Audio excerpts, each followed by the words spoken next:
Therapy Army, let's be having you. Let's be having you, Therapy Army. How are we doing? Mumbai, can you hear me? I was fucking falling asleep. Ha ha! Wake, not rise and shine. Thought it was cancelled. Cancel you in a minute. Big up, people. Smash a like on the video already. Subscribe to the channel if you're not already subscribed, innit? Love and light to all of you. This is the URT. You are the URT. We are the URT. That means United Real Therapy, those of you who don't know. United Real Therapy. We are the URT. Big up Mumbai. We always stand with Palestine. We stand with all of the people in the world who are resisting imperialism and colonization and resisting the divide and rule tactics. So big up to everybody. Love and light. Free Sudan as well, Congo while we're there, Tigray, Ogaden. Anywhere we're in this world where people are oppressed. Welcome to Southampton, Manchester United preview, people. How are we doing, Therapy Army? Let's be having you. Mumbai, how are you doing? It's been a long week. It's been a very long week, man. I'm glad to see the end of it, and I'm looking forward to watching Man United, man. This international football, I cannot watch international football, man. I cannot do it. I just struggle with it. I barely watch the Euros, and probably the World Cup will be the one for me. So I'm glad the football's back, bro. And yeah, free Palestine, absolutely. It's just that conflict is constantly on my mind, and Israel has just left no room in me for any sort of reconciliation, bro. I just hope that nation, man, is just vaporized, and anyone that subscribes to it and its racist, apartheid, evil ideology that is just heartless, and then making me feel the fire for chasing after my own humanity, because the stuff that you see in this conflict in my time on this world, I've not even seen in movies. It's not human. This is not the act of human beings. This is the act of beasts. And yeah, so I'm glad to see the back of this week. I just want to decompress. Eric, please sort us out. There you go, man's begging like Eric. Big up Lazu. Lazuzu. Big up to you, brother. Respect Nuruddin. You're one of a kind, never change. Yo, this man here who's on this video with me knows. This stream with me knows. He's known me since I was a wee lad, wee little boy. I ain't never gonna change, bro. That's one thing about me. Even if he wanted to, he can't. He won't, man. That's they what tried makes him to change me. God knows they tried to change who I am, bro. Ain't never gonna change me. Big up, man. Big up Sajinda. He says, big up if you lose tomorrow, Eric needs to be hauled into the meeting with a top brass and have his ass chewed. Listen, bro. At this moment in time, I genuinely don't want anything to get into about Eric Ten Hag. I'm going to judge him on his tactics, on his game management, but the idea of calling for his head, because he's not going to sack himself. Yeah, exactly, man. Everybody it's on Ineos for me. They made a decision. They saw something in the summer. Well, they could have got rid of this guy. They saw something, so it's on them. My grievances are with Ineos because they did a strategic review. Remember, it's strategic review, people. That's what they did. So my mind is with them. They've got to do what they've got to do. But I appreciate the super chat, King. Always love and appreciate you, man. And you know what? Never worry. Trust me. Ain't nobody around here changing. Nobody around here, Lyle. Nobody around here is changing, King. Trust me. They've tried. They've attempted. They've done all sorts of things to try and change me, I swear to God, people, I have tried to change Nuruddin with one thing, but he's still fucking late. That's life. Yes, people, you know how it is. You know how it is. Big up Lesso from all the way Southern Africa. How are we doing, King? I'm all good. All good. Yes, Lesso. Evening, man. Evening. Good, evening bro. to you, Tom, and as well as Nuruddin as well. Yeah. Mumbai, Tom hopefully is going to join us. I've sent him the link. Okay. But big up to everybody. So we're talking about Southampton tomorrow. I've got a couple of interesting things to tell you about Southampton. Southampton actually, out of the three teams that have been promoted, play the most progressive football. They play the most aggressive, progressive football. They struggle getting out. We're going to look at their week where we can get at them, but it's not going to be an easy game. I'm telling you now, boys and girls and everybody, it's not going to be an easy game. Trust me. Should this be 3 points, bro? This should be, but it's never that easy, is it? But I mean, look, what we're saying here. Listen, we've not come to the City, the Tottenham, the Arsenal, the Chelsea, the Villa yet. This is our chance with 4 games that are winnable to get something, man. Get this shit going. Well, listen, we could win tomorrow, Bombay. We could win. Do you know what I mean? Why do I hate? I don't hate Onana, bro. Mustafa, I don't hate Onana. I just think he's not good enough. Is that a retaurical question at the moment, Mustafa? Do you know that must be a rhetorical one at the moment, the way my man's rolling? Do you know what I mean? I don't hate anybody. I don't hate any of the players or any of these managers. I hate the Zionists who are murdering people. I hate warmongers.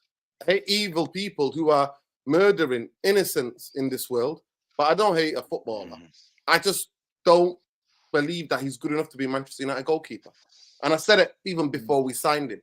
So the tapes are there. The videos are on this channel, on the Straight Jacket podcast, and on here as well, on Saeed TV. Check it out. And I've said it from day dot. From day dot. People are sending me people doing videos about Onana. We need to have a conversation. I had that conversation before he signed. Yeah, you never wanted him, man. That wasn't your first choice. Anyway, you like you know what I mean? Like, yeah, you wanted the Milan guy, I think. So when people want to now talk about Onana, I'm like, boy, don't shoot me. I get vindicated. By Manchester United, I get vindicated weekly. Big up Tom for joining us. 007. 00 Tom, where are you, Tom? Are you in the Seven Hills or somewhere sunny? Big up. Shaken, not stirred. Evening, Tom. Evening. So I just want to give you a little bit info to people about Southampton.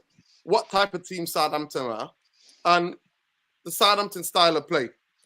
Southampton, like I said, they play the most aggressive football out of the 3 teams that have come up. They play with 3 at the back. I think they play 3-5-2. That's their formation, which they play. Their manager is Martin. Something Martin. I forgot his name. Oh, I forgot his name. Something Martin. Anyway, he used to be a footballer. Alvin. He was actually Russell Martin. He used to play for Norwich. I think he used to be captain of Norwich, if I'm not mistaken. He used to be a player. So he plays. He plays. His team playing possession-based football. He plays inverted fullbacks. He sees at least one of these fullbacks push forward into midfield while they keep hold of the possession. So he believes in midfield specifically playing possession football. The centre halves are really interesting as well because they play kind of they're very aggressive ball carriers. They carry the ball. And what they do is they try to overload in middle pass, not out wide. They overload you more in the middle and into the third, into the other team's third, defensive third. They overload. One of their big weaknesses is that they can't finish their dinner like us. They miss hell of a chances. The other big weakness is that on the Championship, they could play with that progressive style football and it actually worked for them. But in the Premier League, you play against better quality, better team who time of the rhythm and timings of the press. And because they take so many risks around the back, people have won the ball back against them and scored against them and punished them. Because the difference in the Premier League and the Championship is not all the teams in the Championship will punish your mistakes. In the Premier League, you make one little half a mistake, you get punished. That's what the Premier League, that's what is about the Premier League. You make one little, let's say 25% mistake, you're done. In a Championship, you ain't getting punished unless you make, like in terms of percentage, a 100% percentage of a mistake, big mistake. So at the end of the day, we can beat them. But if they get a grip if they get into their rhythm, I mean, their average has been, I think it's about around 68% possession in the games, 3 games that they played. Let that sink in. Their average possession is only second to Spurs, higher than Man City. Southampton. Before I did the videos, I was doing a bit of research on Southampton. I was like, whoa, what is this? Can you imagine Southampton having more possession than Man City and only second to Spurs? In terms of their build-up through the last third, their build-up is really good. Really, really good. The way they build up is really good.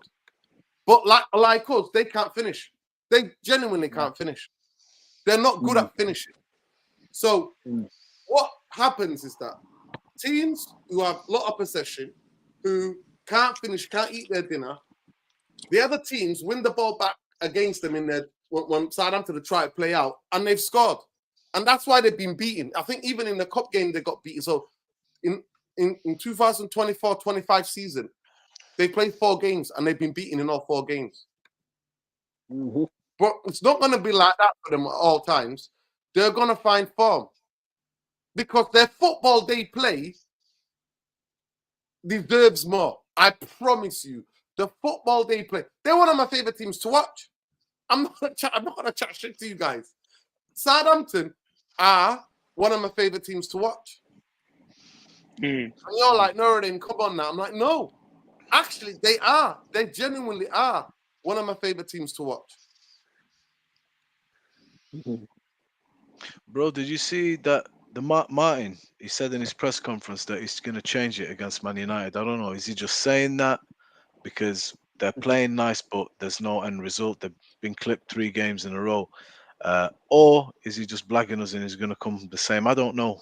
Obviously, we'll see. But he said in his press conference, I'm changing it for Manchester United. Things are going to change against Man U. So what you're seeing, we might get something totally different. I don't know.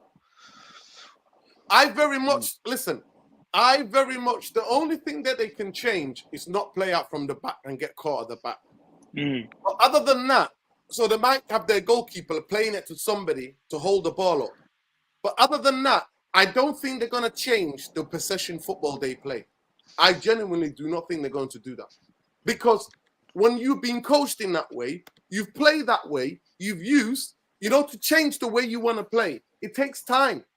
Now, I don't know if he's had all the players and none of them are internationals and he's worked with them for 2 weeks, then it might be possible. But to change the style that brought you to the Premier League from the Championship, I find it really difficult. Let me just go into some of the little quotes for you as well, and then I'll bring you all in. So in terms of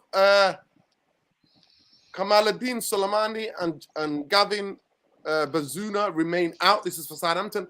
Manchester United, Rasmus Højlund, Luke Shaw are progressing well, but they're still out. New signing Ugarte will make his debut appearing for Uruguay earlier this week. He played 2 games. Victor Lindelof, Taran Malacia, Lenny Yoro, Mason Mount are still sidelined as well. So they're the injuries. They're the long-term injuries. Victor Lindelof, Malacia, Lenny Yoro, Mason Mount still sidelined. Luke Shaw and Rasmus Højlund are making progress. In terms of match facts, actually, they've not beaten us in 14 Premier League games. They've not beaten us. Southampton are winless in 14 Premier League games against Manchester United. We've drawn a couple here and there since the 1-0 away victory in January 2016. Saints only win in the past 18 meetings in all competitions, St. Mary's Stadium, 1-0 in the Premier League on August 2000, the courtesy of 88th-minute goal by James Beattie. I remember that game. The Red Devils have come from behind to beat Southampton in 10 Premier League games. Only Liverpool have more comeback against a single opponent in a competition in history, doing so 11 times versus Newcastle. United are 1 short of becoming the first club to score 100 Premier League goals against Southampton, right? The last comeback we did, do you remember? It was Cavani and Greenwood. Cavani and Greenwood scored. I think we came back we were 2-1 down and we won it 3-2, if I'm not mistaken. Southampton could become the first side to lose their opening 4 Premier League fixtures in 3 separate seasons, previously doing so in 1998, 99, 2012, and 13. They have made a league high 4 errors leading to goals. So that's what I'm saying to you. They take risks at the back in the way they build up. The Saints are on the club Premier League record of 16 winless games since the 1-0 victory against Leicester City in March 2023. Southampton have gone 15 league matches without clean sheets since the goalless draw at Old Trafford 18 months ago. Ben Brenton Diaz is winless in all 17 league appearances, equaling record held by former Bolton and Bury forward Marvin Sordell. Russell Martin has lost 5 of his 6 Premier League appearances as a player against Manchester United for Norwich City. I told you he used to play for Norwich City. The only exception was 2-1 win at Old Trafford, December 2015. Aaron Ramsdale has conceded 19 goals against United in his most against any club, along with Liverpool. By the way, he'll probably have a man of the match performance tomorrow. Manchester United have lost 2 of their opening 3 league games for the second time season under Erik ten Hag, as many times as they had in their previous 29 campaigns combined.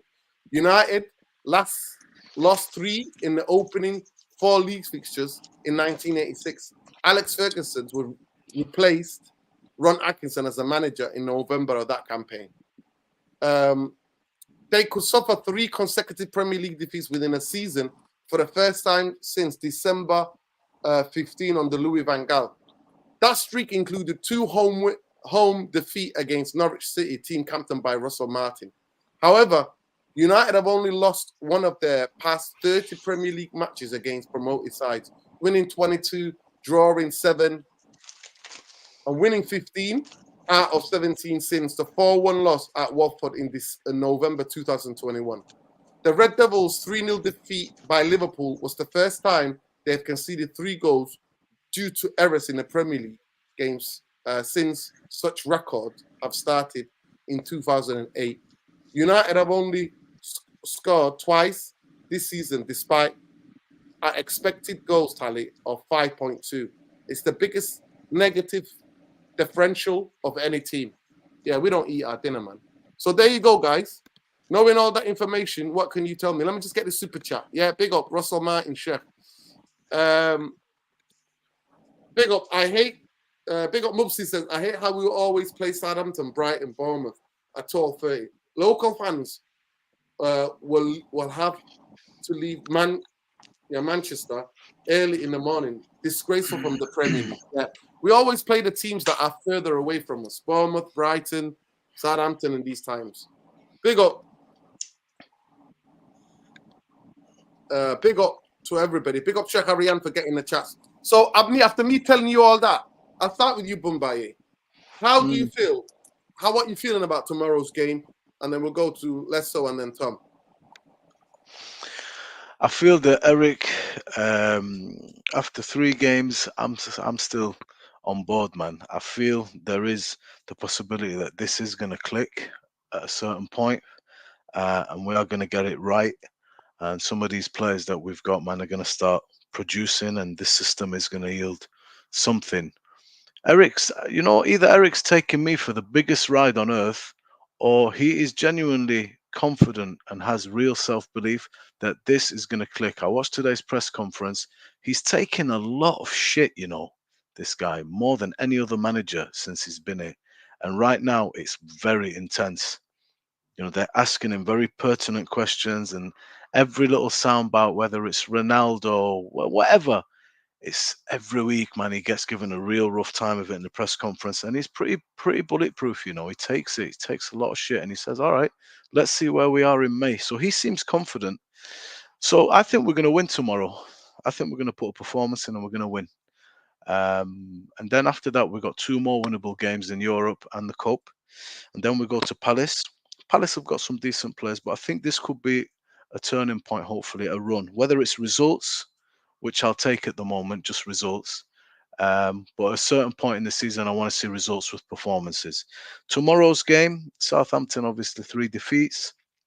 And Manchester United, it's a chance to bounce back after the international break and just shut everybody up, because there's a lot of noise, man. A lot of negative noise surrounding Man United right now.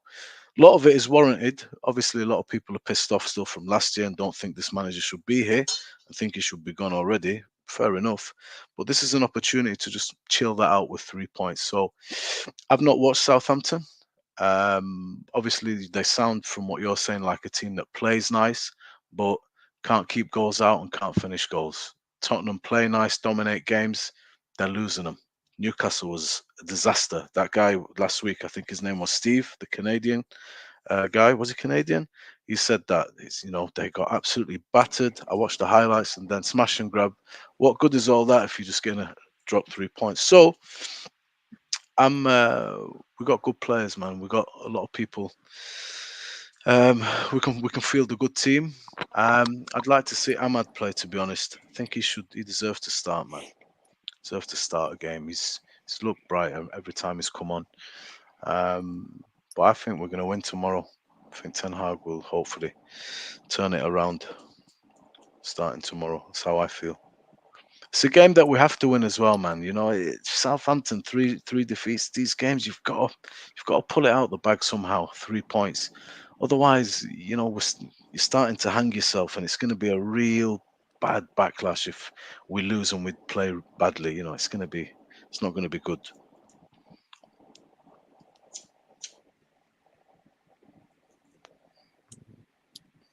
Go ahead, Letho. How are you feeling about tomorrow? Yeah, it's gonna be tough. I'm not gonna lie. Obviously, Southampton having got into a great start, and so they're gonna try and rectify this by using us, as a motivation. There's no greater motivation than beating Manchester United, by the way. But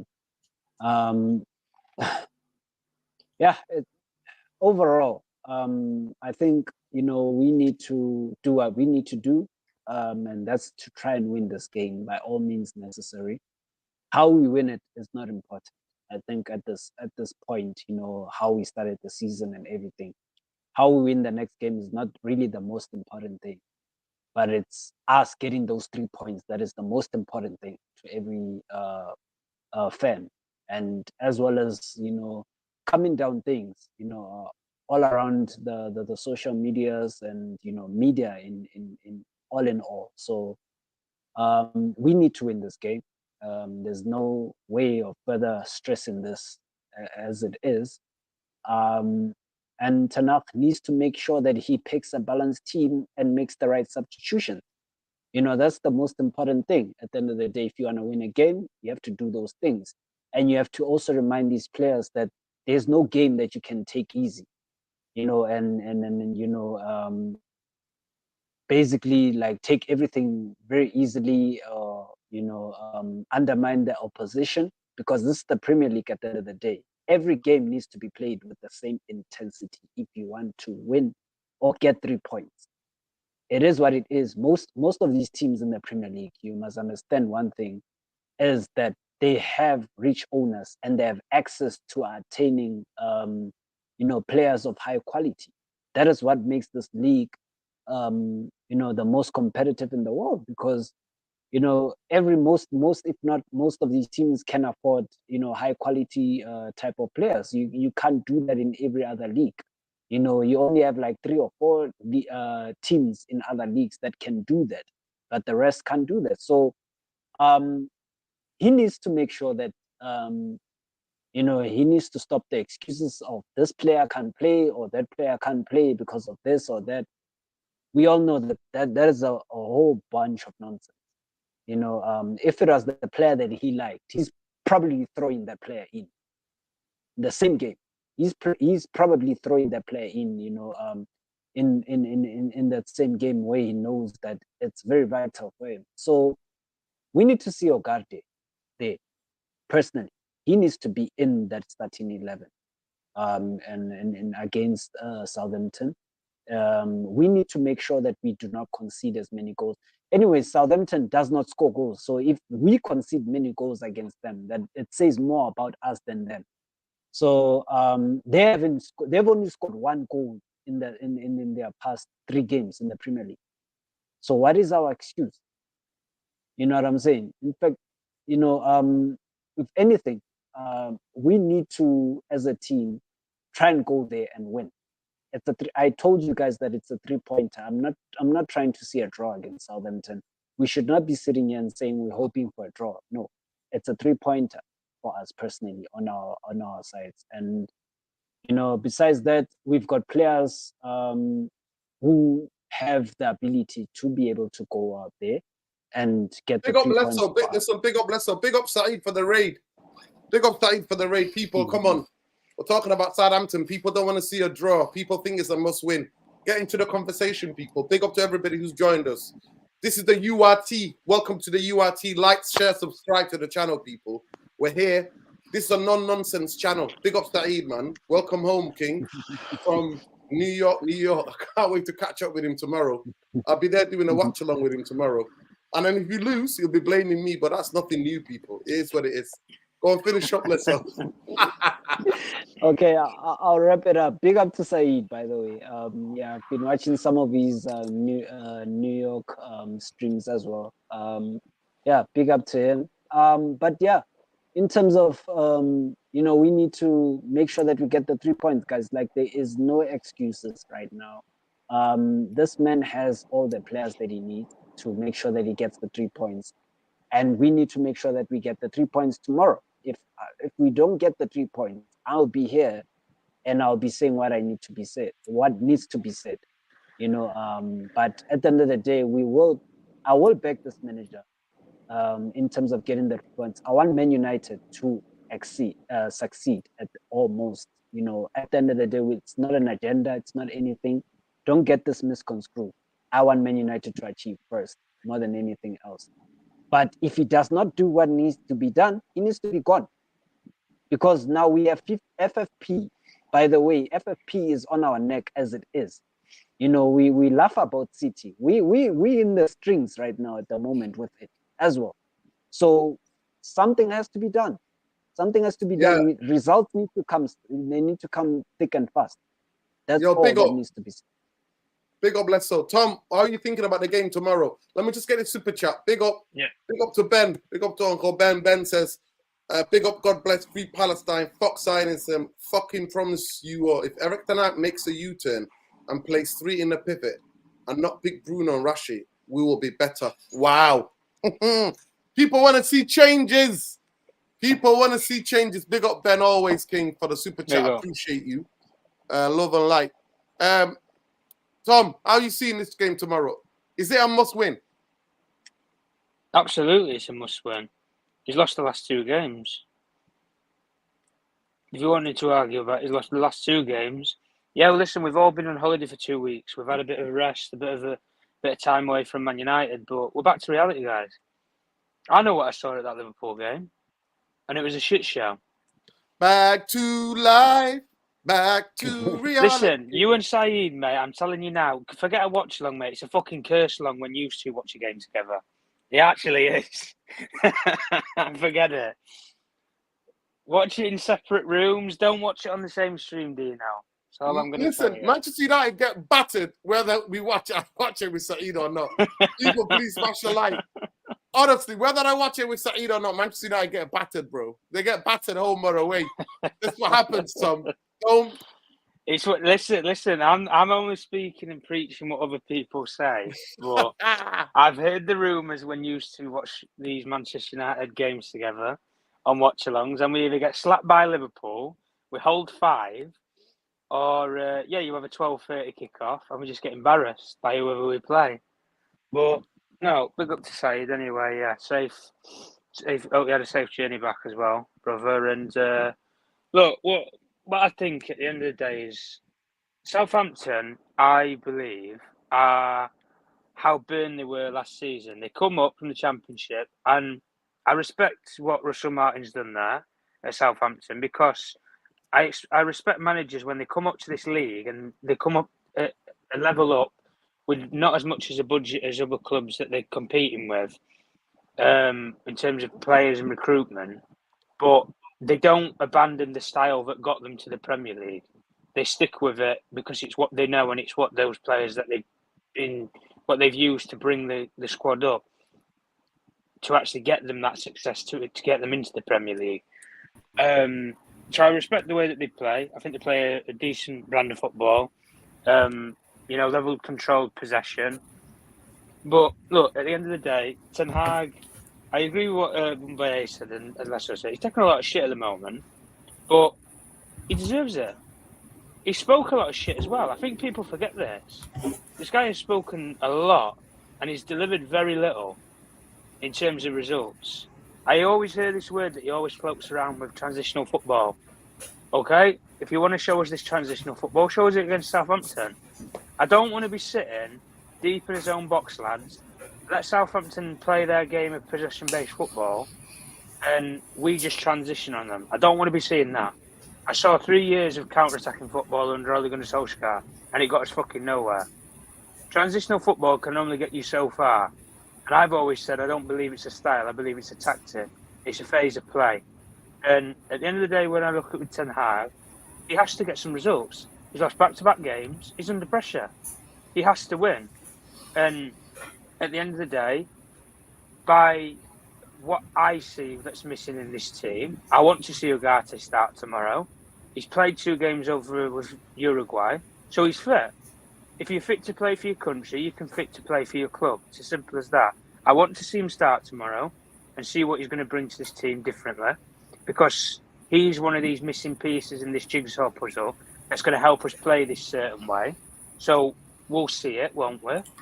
And at the end of the day, stick to what you know, then, Ten Hag. If a lot of these players in this squad are supposedly going to turn up a lot of trees for you, Rashford's going to turn up a lot of trees, keep him in the squad then. Do I think he deserves to? Probably not, no. But they're going to start, same with Bruno as well. So at the end of the day, what I believe, I think we will win the game, but I don't think it's going to be an easy ride. Don't get me wrong. Southampton, for all the times that we've been down there, guys, they always give us a game. That's one thing that I've always realised whenever we've played them. They do always give us a game. They give us that game under Mourinho. They give us the game with Oli in COVID. They will give you a game tomorrow. And I think this is a bit of reverse psychology with what Martin said, their manager, by saying that we're going to play a different way against Manchester United. I don't necessarily believe that they are, to be honest with you. They've stuck to something that they've come up to this league with. So why are you suddenly going to change it when you come up against Man United? There's no reason to. Just play the exact same way. And with the way that they play with the ball to feet and everything and playing out from the back, yeah, Man United have quality players, but they only have quality players if they turn up on the day. And as we've seen for 2 games this season, they didn't put the ball in the back of their net against Liverpool, against any of the teams. But let me just get the super chat. Big up Tariq Rashid. Appreciate your generous super chat, bro. Love to you, man. Love to you wherever you are. Not most likely in the States or in Canada. Appreciate you. Always love. Big up Sean. Sean's about to watch out. Been missing, man. People have been asking for Sean in the streets, man. In the YouTube streets, people have been like, what happened to Sean? You know what I mean? Big up Sean. Some all the way in LA. Yeah, no. All the way in LA, sunny LA, you know. I can see the sun shining, man. The sun is out. It's barely like 3:30 p.m. So yeah, it's all good. Yeah, talk to me, man. Listen, big pressure on your boy tomorrow, rude boy. No. So I've decided. Big pressure. Is it a must win? After watching the U.S. presidential debates, I've decided to embrace my politician mode completely, and I'll no longer answer such questions, about Ten Hag. I think my new frame going forward is that, like, I don't want to answer questions about whether or not I back Ten Hag or at what point I would want him to be sacked, right? Because if Ten Hag is being sacked, it means that the team has failed, and that's not a good place that, like, I think for me or for anybody. So my mode going forward is just going to be, support the team. That being said, if Ten Hag if we lose against Southampton, I mean, it's a must win. Like, it's a must win. It's a no excuse, like, absent, like, I don't know, a hailstorm or earthquake or whatever. Like even then itself, like, there's no excuse. There's no reason why. Like, it's such a banana skin game that, like, we don't get any credit if we win, right? If we win, we're expected to win 3 points, whatever.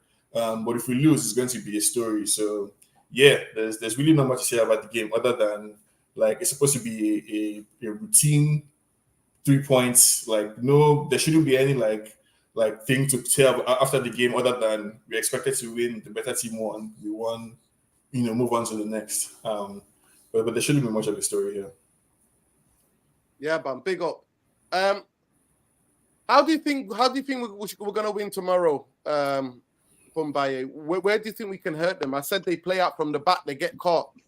They get caught because they play with 3 centre backs and 2 wing backs, and they keep getting caught. So if we get the press right, I've not seen Manchester United press a team for 90 minutes. We usually press 15 minutes here, 20 minutes here, half an hour here. But if we get the pressing rhythm right, there's going to be opportunity for us. Ramsdale, on his day, sometimes he could be. If tomorrow Manchester United lose because Ramsdale is man of the match and he's made incredible saves, then I can't blame the manager, the team. I can't blame them. Because for me, the most important thing is that how much you test the goalkeeper, the opposition goalkeeper, how many saves he makes. And if he gets man of the match performances, it's happened to us. Even under Fergie, when United were winning trophies, teams will come to Old Trafford, goalkeepers will come and just have one of those amazing days. So I don't blame them. For me, I judge the team on how we keep possession up the pitch, how many times we get into scoring positions, how we sustain. Say that again? I don't think you would care if Ramsdale is the man of the match. If we end up losing the game because of Ramsdale. No, I would. I don't know. I would. That's the difference between me and you, Sean. I actually talk about what's happening in the game. I came back from the Fulham game, and I was like, Manchester United made chances. We made 4 or 5 chances. Their goalkeeper made 4 fantastic saves. I couldn't blame the team. In the first 25 minutes, we were getting bullied by Fulham in midfield. We didn't have a clue about this press. Soon as we got the pressing patterns right, we won the ball up the pitch. We created chances. Casemiro played 2 amazing passes to Bruno. Bruno did not know what's going on. And that all came because of the press. So I give credit when I see things. But if Ramsdale is man of the match tomorrow, I'll be, my words, I'll come on here and defend Ten Hag and the players. But if they do what they did against Liverpool, I'll come and expose Ten Hag for what he is. How he makes the players even worse than they are. How he makes them look because of his shambolic system. For me, Sean, with me, zero agenda. Call it as I see it. Wait, so but when you say what they did against Liverpool, you mean, I think, everybody was insulting Ten Hag because he was pointing to the XG against Liverpool. He was pointing to the stats, which on paper show an even game. But nobody wants to hear that, right? Nobody wants to hear anything.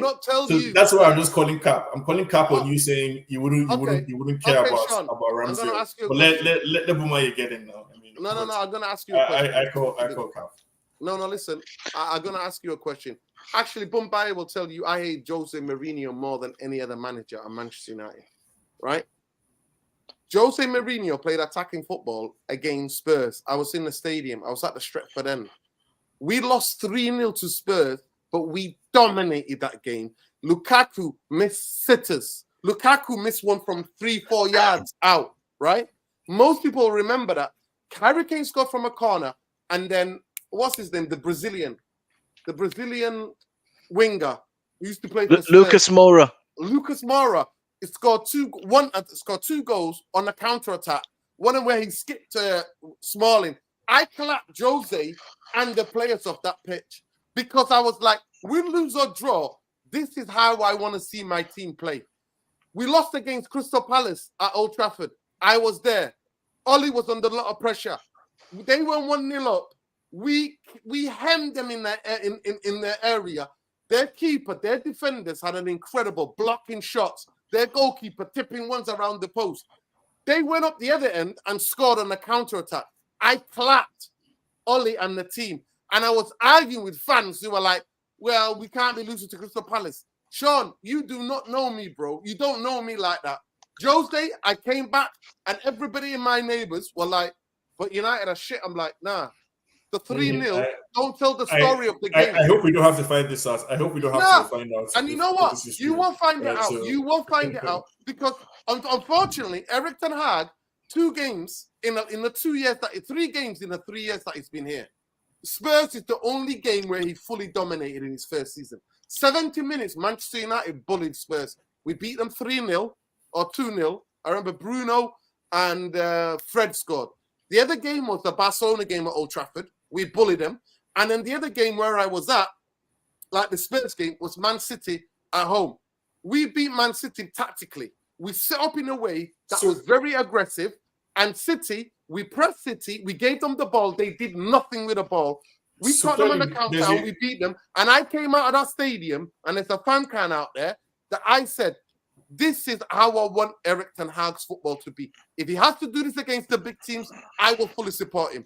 But so I'm sorry, Sean, this game model now, right? in like, 2.5 years, in nearly the third season, for me to talk about, give you 3 games, that shows everything. Go ahead, Bombay. No, listen, I've known Nuruddin since we was kids, man, and it's true what he's saying. He is the type of person that if we play well and lose, that's been his saying for a long time. And that's, you know, it is objective, and that's the way you need to see it. Because end of the day, Erik ten Hag can win us over, I believe, in 2 ways, if we're fair. We want something to believe in, to hold on to, and that is to show us that we are actually going somewhere. Unfortunately, with Erik, the results are not there, and the performances are even worse. And this is why I think Erik's in a difficult situation. Tomorrow's game, ordinarily, I would have said to you, we are going to have some teething problems. He's bought some new players, and it's quite a young side. And we can't rush this. Game by game, I'm looking to see improvement, playing better. I went away and watched that Liverpool game a second time, just to analyse how is it that, what are we doing that makes us have a gaping void in the middle of the park?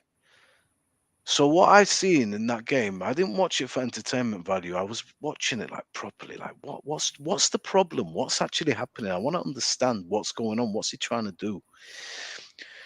Dalot and Mazraoui are immediately at the halfway line. Immediately, he's trying to get an overload there. He wants to play out from the back, and he wants good centre backs that are good on the ball, which is why I think Lenny Yoro will be important for us. To fire balls in through the first press, and now we've got an overload. For the first 33 minutes against Liverpool, I watched it again. It was actually pretty comfortable. Pretty comfortable.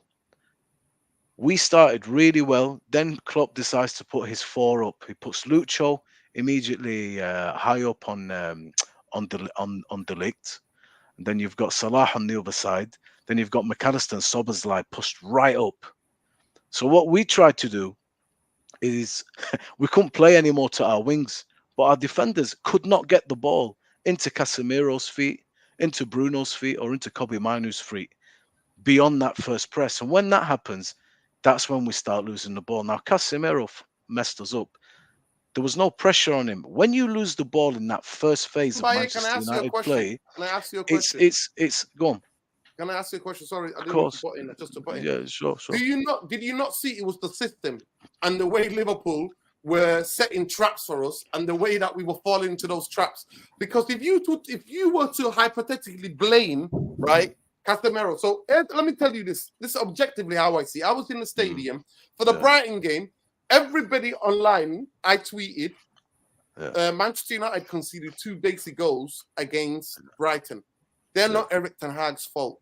Those 2 goals, there's the goalkeeper there. There are players, 11 players on that football pitch to organize themselves on a set piece. The set piece comes, they clear the first line.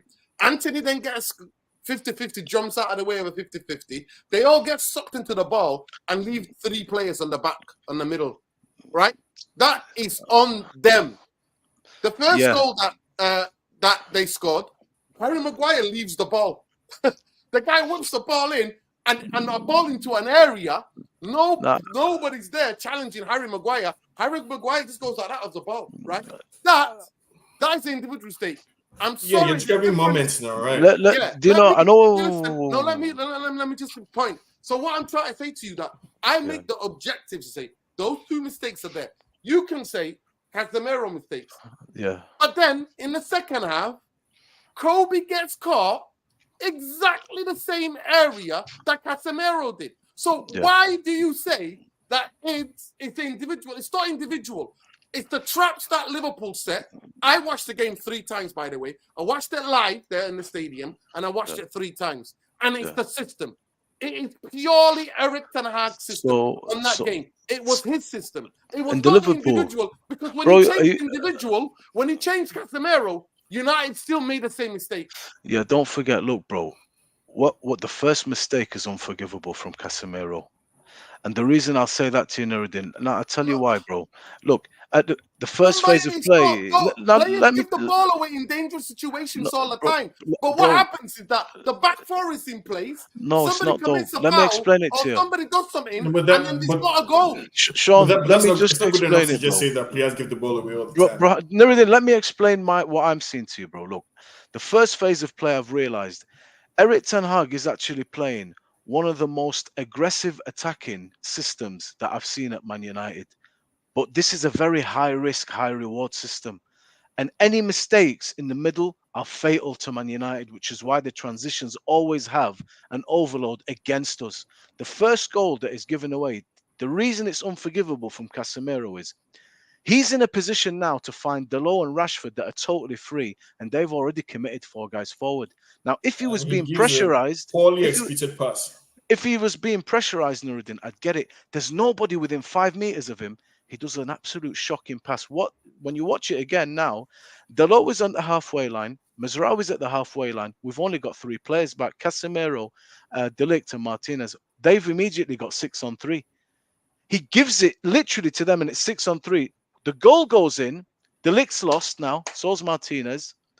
The goal goes in. 2 free men at the back post, and then you see Bruno and Mazraoui busting a gut to try and get back.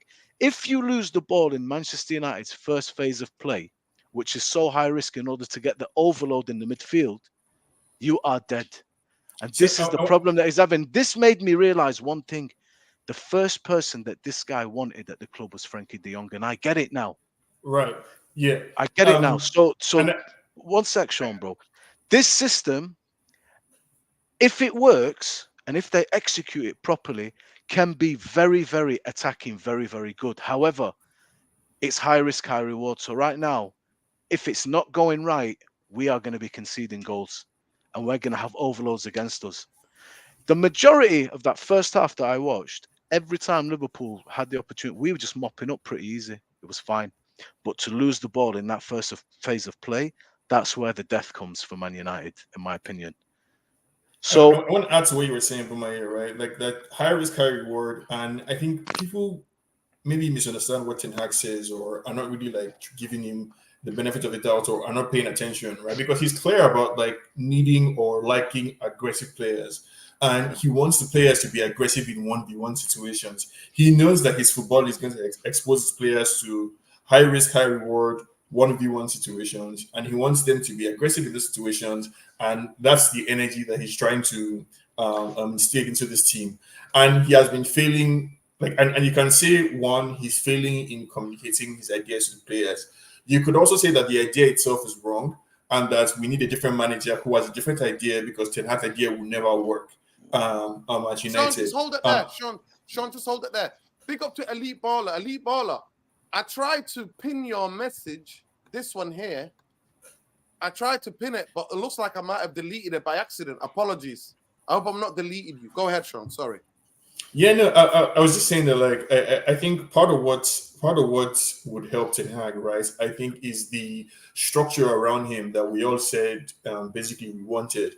And he has to earn his pay, essentially, and make those difficult calls in the game, motivate the players, earn their respect, earn their admiration, all that stuff, right? But the tactics, I don't think would change dramatically because the mistakes that we saw, I think, were just so. And I mean, there's something to be said for being clinical as well, like as Liverpool have been, right? That it can kind of like color how people feel about the game, and the Ten Hag is not going to be able to get the grace or the room or the time to, hibernate and come up with like a perfect team. He's going to have to be delivering 3 points on the way or along the way. And I think people would forgive clunky systems, clunky football, mistakes here and there if we're still getting results.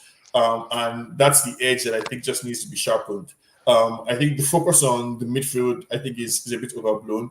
I think our problem really is that we are toothless up front. Like our attack is blunt as fuck. I actually think our midfield and our defense is pretty decent, but like when the midfield and defense constantly is under pressure or constantly has to try and recycle themselves because the attack is non-existent, essentially, I think that's our biggest weakness. If you ask me, our attack. I don't know where a goal is coming from for United for love or money, and I don't think we can point to any one of our attackers that can guarantee us 12 goals. That we think can guarantee us 12 goals in any competition this season. I think that's our biggest problem. I just want to say this, yeah. Just adding to what Sean's saying, guys. Explaining the game and giving a perspective on what happened in that game. The second goal is not actually Casemiro's fault to me at all, because we have 6v3 Liverpool players. It's Martinez that completely lets Lucho go when he's within a meter of him. It's a good ball from Salah in the first time finish, but Martinez was dreadful in that game. The amount of times he gave the passing away. I know everybody loves Leach and that, but you have to call it. He's playing awful. De Ligt was another one. I know it's early. It's a big game for that young man, but we've bought De Ligt to see if we can resurrect him. There were some things that he did good in the game, but he was blowing out of his ass by 70 minutes. He's not up to the pace yet. And every single time Kobe and Casemiro were ahead of play, behind the front four of Liverpool to get it into feet, he never once throughout the entire game fired that ball into feet. Every time he went easy to Mizraoui. You can't do that. I get why he bought Onana now. I get it. If people are going to push us high, then we're going to go long and get in behind. We'll try that. I get Ten Hag's system now, but us analysing the game here, players have to take responsibility. They were all shit in that game. Xerxes was dreadful. I think Garnacho's worst game. Bruno, who I love, man, we had opportunities in that game. There's one instance where Garnacho's free on the right, Rashford's on the other side, Xerxes made the run through. It's an easy pass. He does a P-roller, gets cut out. You make the right pass there, we're through. Bad errors are killing us in this system. So Eric Ten Hag, ultimately, I believe, will die if the system doesn't work. But I don't think Eric Ten Hag's here to do anything else. He believes in this. He thinks it will click, and he believes he's got the players that can do it. Ugarte is going to be very interesting. Is he going to start? I don't know from what Eric Ten Hag said in his press conference. He's just played 2 games. He only got back this afternoon. So he's come back, obviously, jet lag, 2 games. So if he doesn't start, I'll forgive Eric Ten Hag. You know what I mean? I don't want him. I'm not going to eat his dinner because he didn't start the guy. I don't want him to get injured. He knows the player. These are the questions, right? This is where Ten Hag is going to get sacked or not, because I don't think anybody wants to hear anything about anybody's management or fitness or whatever, right? Ugarte played, I think, 90 minutes or so for Uruguay in the last game. And 70 minutes or so in the first game. Come out with your strongest team, right? There's no need to put yourself in a position where you have to be trying to explain logic when everybody is upset. After the fact, you want to now try to be introducing logic then. No, I don't. Nobody wants to hear. If Ugarte has 60 minutes, give him 60 minutes, first of all. Right? No, what I'm saying is, Sean, 70 minutes in him, give him that 70 minutes first. I think what I'm saying here is, I don't know if everybody's going to lose their shit. Everybody wants to see Ugarte, he's the savior and all that. If we don't see him, or if he plays a bit part, that's forgiven for me. And he's explained it, and he's explained it early on the basis that the guy got back this afternoon. So there is a reality there to it. Yeah, bro, this is now a game that unfortunately has got a lot of pressure riding on it, and everybody knows this because of what happened previously. Okay, Bombay, I just want to quickly big up Lesso. I want to bring Lesso in a minute. I just want to say quickly, I genuinely, deep down in my heart, believe Eric Ten Hag, listen, football, Bombay, Sean, Lesso, everybody watching, is about space. So football, the game, is either you contract space when you haven't got the ball, you restrict the space, and when you've got the ball, you try to create space, right? The way that Eric Ten Hag, especially on the build-up, 3-6-1 business, is never going to work. My words. If Eric Ten Hag tries to persevere with what we saw against Liverpool, those tactics, players will make errors again and again. Because Eric Ten Hag deep down believes the only way those things work, Bombay, if you got a incredibly specific specialist like Frankie de Jong. I'm sorry. If Casemiro has never been in his career a guy you play through. The reason why Martinez and Casemiro were exposed because Liverpool watched the game against Brighton. They watched the game against Fulham. They watched the game that they played against us in the preseason. And they saw for themselves that Casemiro specifically is a guy that he's tried to play through. So I don't want to go back and talk about the game, but if you didn't understand the reason why you're playing with it actually at times it looked like 2-1, forget 3-1, because both fullbacks are going up the pitch.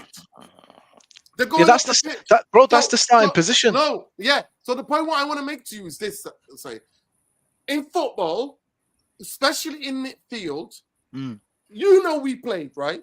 What was the most? You played five-a-side with me, in my later years, yeah.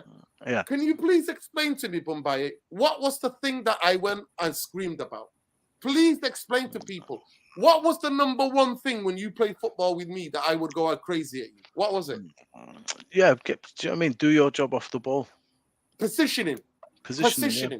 Eric Ten Hag's system does not allow positioning, right? His system exposes players, makes players look even worse than they are. What do you mean? Let me finish, please. I didn't interrupt you. Let me finish. Go on, explain it, In that Nuruddin. Liverpool game, if he continues with that tactics, listen, if he continues with that tactics, I promise you, It could well be. I'm not going anywhere anytime soon. No, Let me just bring Leicester in and I'll bring Jarvis. I think with better attackers, we look different. I don't think it's the attackers. I genuinely don't think it's the attackers. No manager ever thinks I'm not going to play through midfield and hold possession in midfield, right? You cannot do that in the Premier League football. If you want me to, Bombay, I'll find it on YouTube, and you can find it on there. He sat next to Ruud Gullit. Ruud Gullit says to him, I watched Dutch TV, and says to him, you cannot vacate the midfield. You cannot play that at football, and especially in the Premier League. In area divisions that you can get away with it. Because Ajax had technical players, and they had better players than 90% of the teams that they played. Even if the teams counterattacked on them, they would come and score more goals. At Manchester United, in 2 seasons, Manchester United do not keep the ball sustained forward and continue attacking football and make chances for goalkeepers, for goal scorers. That is not all down to Eric Ten Hag. Because on the Ollie, sometimes we always say the strikers were in what do you call it? We call it the graveyard shift, innit? Everybody talked about Martial. Cavani, even when he came, it was a graveyard shift. Because you would get... There's lots of edges that need to be smoothened, bro, in this team. No, listen. If you even something like Rasmus Højlund, he's actually finishing. If you compare his actual chances that created for him to finishing, he's one of the best in the world. Nice top. Because he doesn't get that many chances. Manchester United do not play sustained possession, last third football enough. Go ahead, let's quickly, and bring Jarvis in. And then we'll get what you think your lineup is going to be. Go ahead. Okay, definitely. I agree with you in terms of that because, you look at Pep as well. He came into the Premier League naively, also tried to play the whole, 1-6, and it didn't work out for him in the first season. He almost actually got the sack, but he adapted in his second season. He started playing a whole, double pivot sort of style play. Especially if you look at his formation. He played more or less the 3-2-4-1 formation. That's what he adapted to. So, Ten Hag needs to understand that you cannot play a same formation in a different league. The formation that he probably played in the Eredivisie, it cannot work in the Premier League. You need to understand that as a manager, you need to adapt, in those cases, because now, you can't compare us to, compare the Premier League level to the Eredivisie in terms of quality of play, quality of managers, quality of players. Less so, No, he but adapted. no, We saw it in the last 4 he games, last hasn't. 5 games of last season. We played more compact. No, We he moved up hasn't. as a team. No, he hasn't. We played more compact.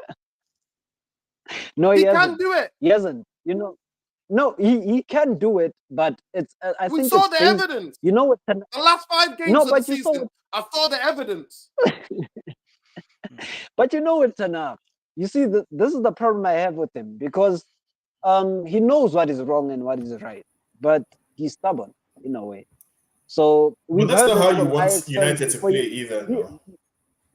No, but you see, this is what Ajax fans said, that we should expect this sort of thing because he does not change things quickly.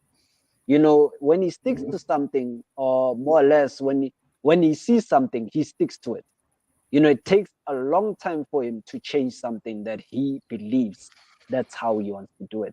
So for me personally, when you go into a different league, it's a different whole ball game. You have to look at things and for what they are. You have to look at the different style of play. You have to look at the type of players. You have to look at the speed of play. You have to look at all different types of things. You have to assess those things when you go into every different league. So for him to go from the Eredivisie to come into the Premier League and still trying to naively play the same way that he did in the Eredivisie, you can't do that. This is what got Frankie de Boer, fired.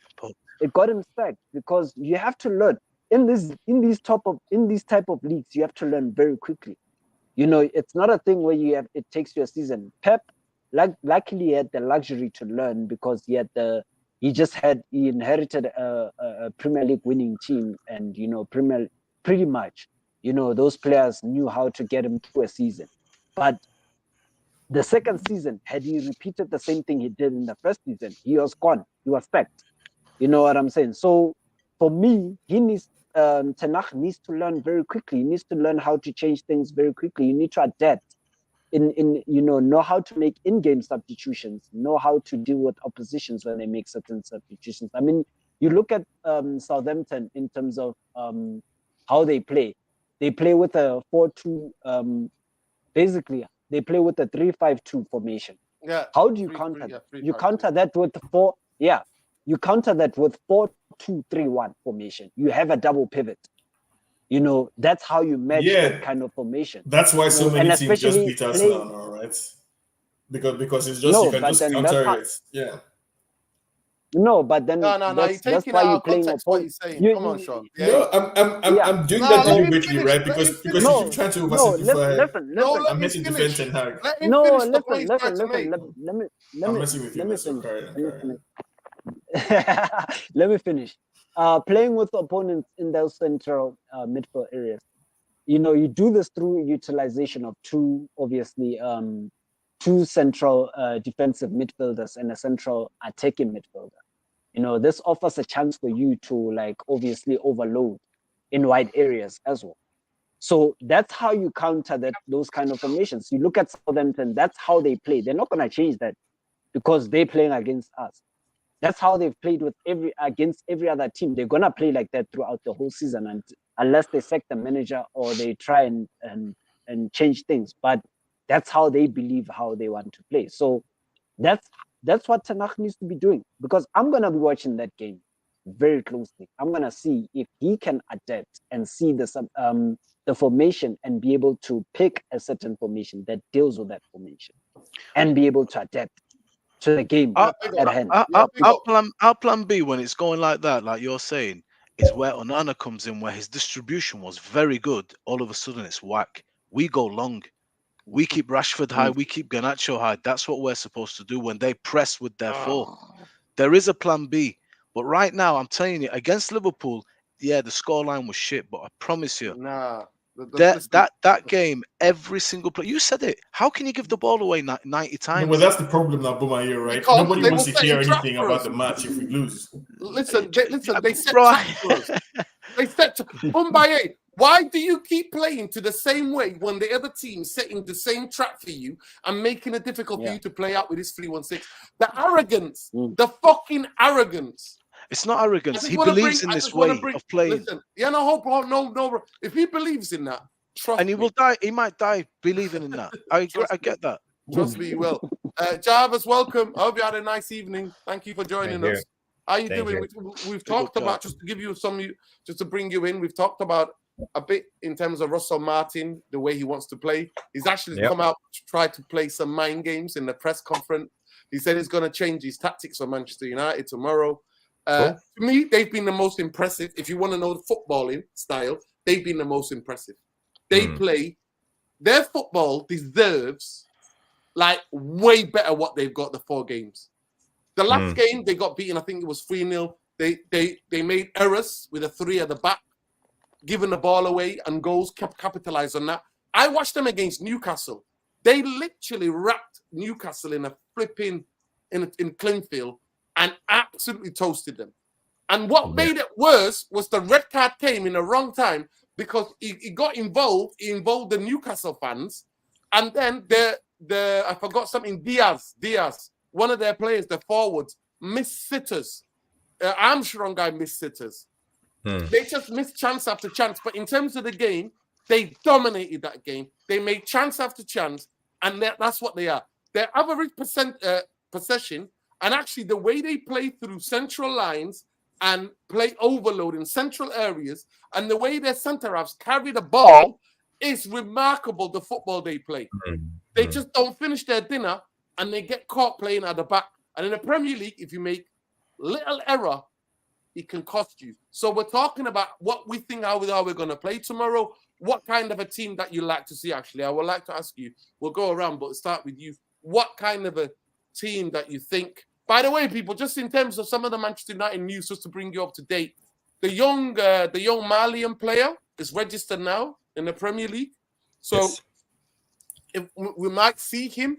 A couple of the youth players that we've signed has been at this moment in time. They've been allowed to sign for Manchester United, because especially when you sign youth players, you need to be able to receive approval from the other team and negotiate a compensation from other clubs. And bless you, Bomaye. Yeah, thank you. Sorry, guys. Yeah, bless you. So Manchester United following Samuel Lucella and James Avery. So we've got those. We're still waiting to sort out compensation for Chido Obi-Martin for Arsenal. We're waiting to sort that out, and it's part of the process. It takes sometimes 40 days, 30 days. Sometimes it takes 2 months, 3 months. But go ahead, Jarvis. Yeah, interesting debate you guys had about the structure and what happened in the Liverpool game. I just want to remind you that the Liverpool game is 1 game off. We have to see the whole picture. What happened in the friendlies and what happened against Fulham and Brighton. I see improvements in the way we play. The biggest problem for me is our rhythm and tempo, because the rhythm and tempo is off because we're rushing our play and everything feels forced at the moment. But what will get us playing good football again is patience in a build-up play. We need precision in our passing and find the right rhythm. And the rhythm is how we move as a unit. When we build up on one side, usually when we go in the, people call it a 3-1-6, I call it a 3 diamond, because we have a diamond and we have 1 and 2 and 1. And we have 3 up front. So for me, I feel how we move, because when we move up on one side, we usually have an overload on one side. We have 2 defenders and we have 4 attackers on one side. So we have a numerical advantage on one side when we build up, but we can't take the advantage of our overload because we are unprecise and our tempo is off. I see the issue lies for me. It's with Bruno Fernandes. I'm not hating on Bruno. He's a great player, as we saw in the Crystal Palace game last season when we lost 3-0 when Bruno was out. We looked dead. So he's so vital for our team. But when it comes to the rhythm and tempo, Bruno is part of the problem, because when he gets impatient, we get erratic. He creates chaos football with a high risk, high reward. So for me, one of the biggest problems at the moment is Bruno. And honestly, I don't think Ten Hag can transform Bruno into the player he needs. Yeah, I was So gonna this is ask like one of the Jarvis, main problem, because that means Ten Hag style will never fully succeed unless he drops Bruno. no, But I mean, but we what all if know that's really unlikely. So Jarvis? it What if could be goodbye to Ten Ten Hag Hag likes? because he don't have the guts to bench his best player because of the common good of the team. So I see this as a big problem. What you were saying, Sean? No, I was gonna ask like, what if Ten Hag likes Bruno, right? Because I mean, the problem with Bruno, we all know he's dynamic. Sometimes that dynamism works against us. But like, what if we just need to get him feeling good? We just need to get him in form and keep him honest. Because Bruno in form is probably our most dangerous player. I agree. I agree. A Bruno in um, form, but I'm talking about an impatient Bruno who gets erratic, and he Right. always gets erratic and impatient in almost every game. Right. Because No, everything needs to be done right now. Boom, boom, boom. Forward pass, forward pass, forward I don't- pass I into don't- the into. I don't Yeah. know that I agree with that necessarily, right? I think Bruno, unfortunately, has a bit of a superhero complex. And so when the going gets tough, when it's 50 minutes into a game, 60 minutes into a game, and we look like we're trying to go for it, then Bruno starts getting annoying. But I think Bruno can play with the rest of them. He can knock the ball around and get creative and do some really close range creative movements like and passing. But the rest of the team, I think, just needs to improve, and I think he himself needs to, I guess, like come to terms with some of his own mistakes because I think, I Yeah, mean, but I hope. Sean, let me just ask you a question because I Yeah. started with how we build up. We build up with numerical overloads. Let's say on one side, we build up on the right side. We Right, build yeah. up with the fullback. We have two central midfielders. We have the wingers against most likely the winger and the fullback. So we have 2 against 4 on one side. But if we get impatient and don't utilize the overload, what's the point with our tactics and overloads? When Bruno gets the ball, he just try to hoof it to the other side because he sees an opportunity, and it's something is off with our rhythm, tempo, and precision. I called it the first season. I said about Bruno, I said Eric Ten Hag playing through Bruno and Rashford will always come to haunt him. Yes. It will always come to haunt him because they're not technically, both of them are not technically secure players with the ball. They don't take care of the ball. One is a runner, road runner. The other one is a hoofball guy who wants to be a hero, like Sean said, where it's a team game, my friend. 1 minute he wants to come to the right wing, he wants to come to drop back, to go and do in the back, to do everything. You can't. You know what, Paul Scholes? Let me just make the point. Paul Scholes would sometimes tell wingers, "What are you doing here? Get in your fucking position." What the football that you're talking about, Jarvis, is positional play.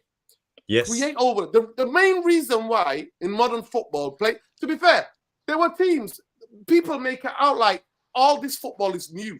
It's not. Modern football in terms of being dominant, playing out from the back. Football has always been. That's why you had goalkeepers like Higuita. Those of you remember Higuita, Barthez. Colombian goalkeeper Higuita. Yeah, Higuita. Yeah. You had Fabian Barthez.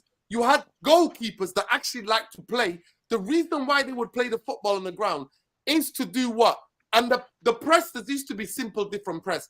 The reason why in modern football it's become more of a dominant thing is that teams have looked at the data and realized if you play out from the back and you've got technically and tactically aware footballers, what you do is create overloads. On one side, like Jarvis said, if you go through the middle, you do it.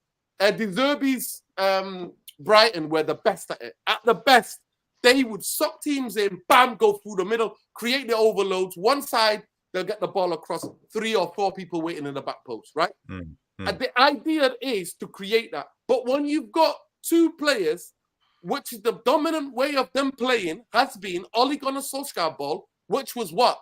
Counter-attacking football. Then you're trying to install a different system. It's not going to run. I said it season 1. Season fucking 1. That reliance on Bruno and Rashford, you're not. Because even when the team's under the cosh, you get the ball out to them. They're not economical with the ball. They don't But hold the ball.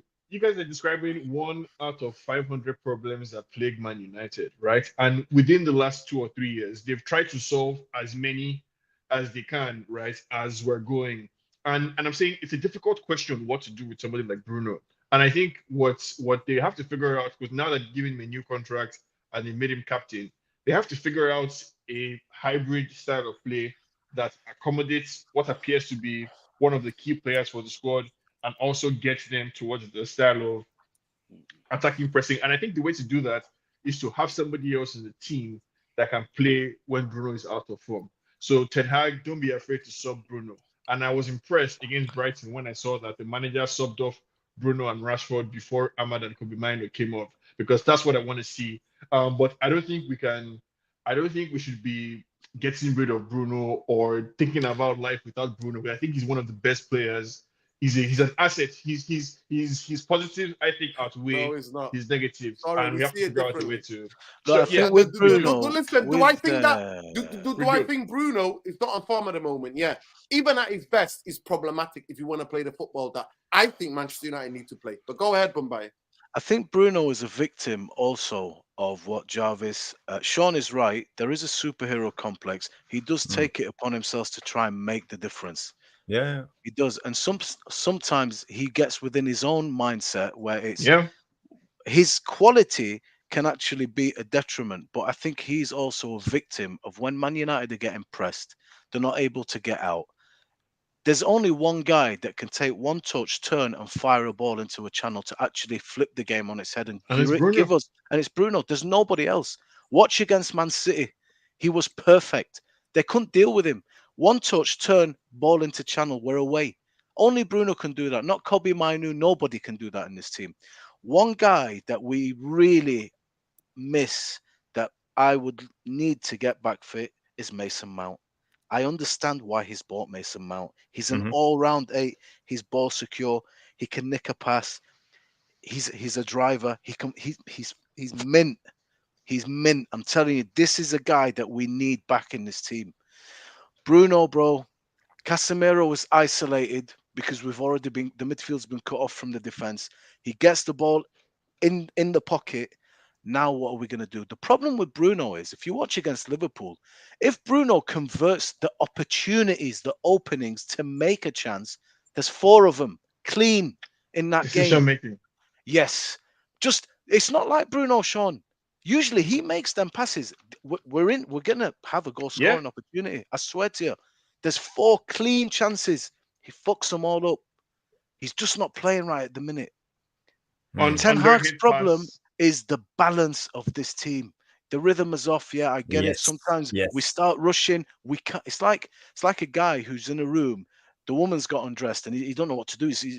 Relax. That's what we're like. We can't compose. Just chill out. So it's his game model now, right? That's the buzzword I've been hearing around. Sean, it's 501 problems, like you just said, but we're going into some of the main ones that we're seeing. Everybody here is making pertinent points. It's about finding the balance of this team. I think this formation, if he can just find the balance between the stages of play for them to be a little bit more coherent as they jump into each other, we will move better as a team. But right now, defense gets isolated, midfield gets isolated, and then strikers, it's not like we're getting massive service. Dino makes an excellent point. Højlund is a striker that people need to understand is making his own goals last season. He's scoring goals, some of his goals out of nothing from outside the box. Do you know what I mean? So we have got a lot of problems, but these problems are rough edges that Eric can smooth out. It is going to take a little bit more time, and we are going to have some stinking results. 2 years. What's the solution? Bumbaye, what's the solution? 2 years to sort this out, man. Sorry. The solution, Jarvis, is when I look at this team, I'm not too asked about the defense at the moment. I can tell that Martinez is not playing well. I can tell De Ligt might need a few games to get up to speed. Mazraoui's not doing too badly. Delo, for me, is doing perfect. I've got no complaints at all about him at the moment. I'm really happy with his work. It's that midfield, brother. Who is the guy that is going to be in the center of Martinez and De Ligt? And who are the people that are going to come calling for the ball when we need the defenders and that central midfielder to fire it into feet so that we can turn and start playing. Because we've already got Delo and Mazraoui on the halfway line. They're ready. Mm-hmm. It's high risk, high reward football. And this is why when a Casemiro does a ball like that, the first goal I'm talking about against Liverpool, we're seeing it. I was just explaining. I watched the game again, yeah. Mazraoui's on the halfway line waiting. Delo's on the halfway line waiting. Rashford's ahead of him. They're both completely open because Slaughter's gone to attack with 4 players. We get out.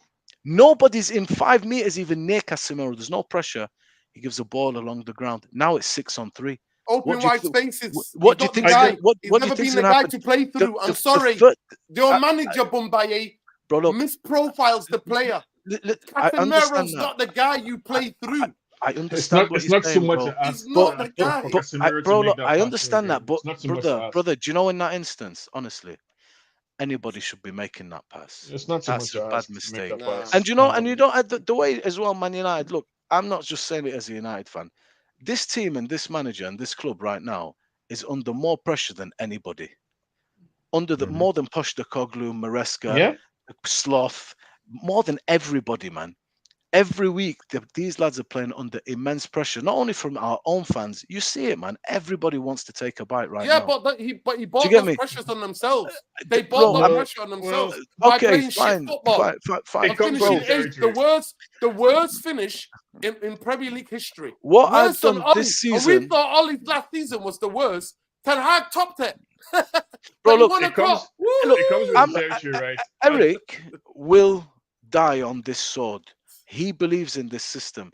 I believe I'm still very intrigued and interested to see what he can do from now till Christmas, let's say. Do you know what I mean? We've got some winnable games coming up. If this just clicks and we get the balance right, honestly, this could be a good system. He's going for the jugular very, very quickly. He wants to hem them in very fast, make the pitch small. Quickly. The key is balance. You said it yourself. The key is balance. Bro, I know what he's trying to do, but exactly, we need balance. But not even balance per se. Not even balance. I have never seen.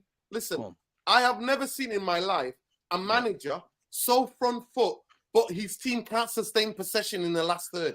Yeah, I have never seen that. His team don't create chances. They don't create sustainable chances again and again and again. It's like a square peg in a round hole. I get it. One second, right? But I think for me, the difference and where we're really lacking is that we don't seem to have killers up front. Nobody looks sharp. We don't create chances. No, we don't create sustainable chances. This is my. We don't.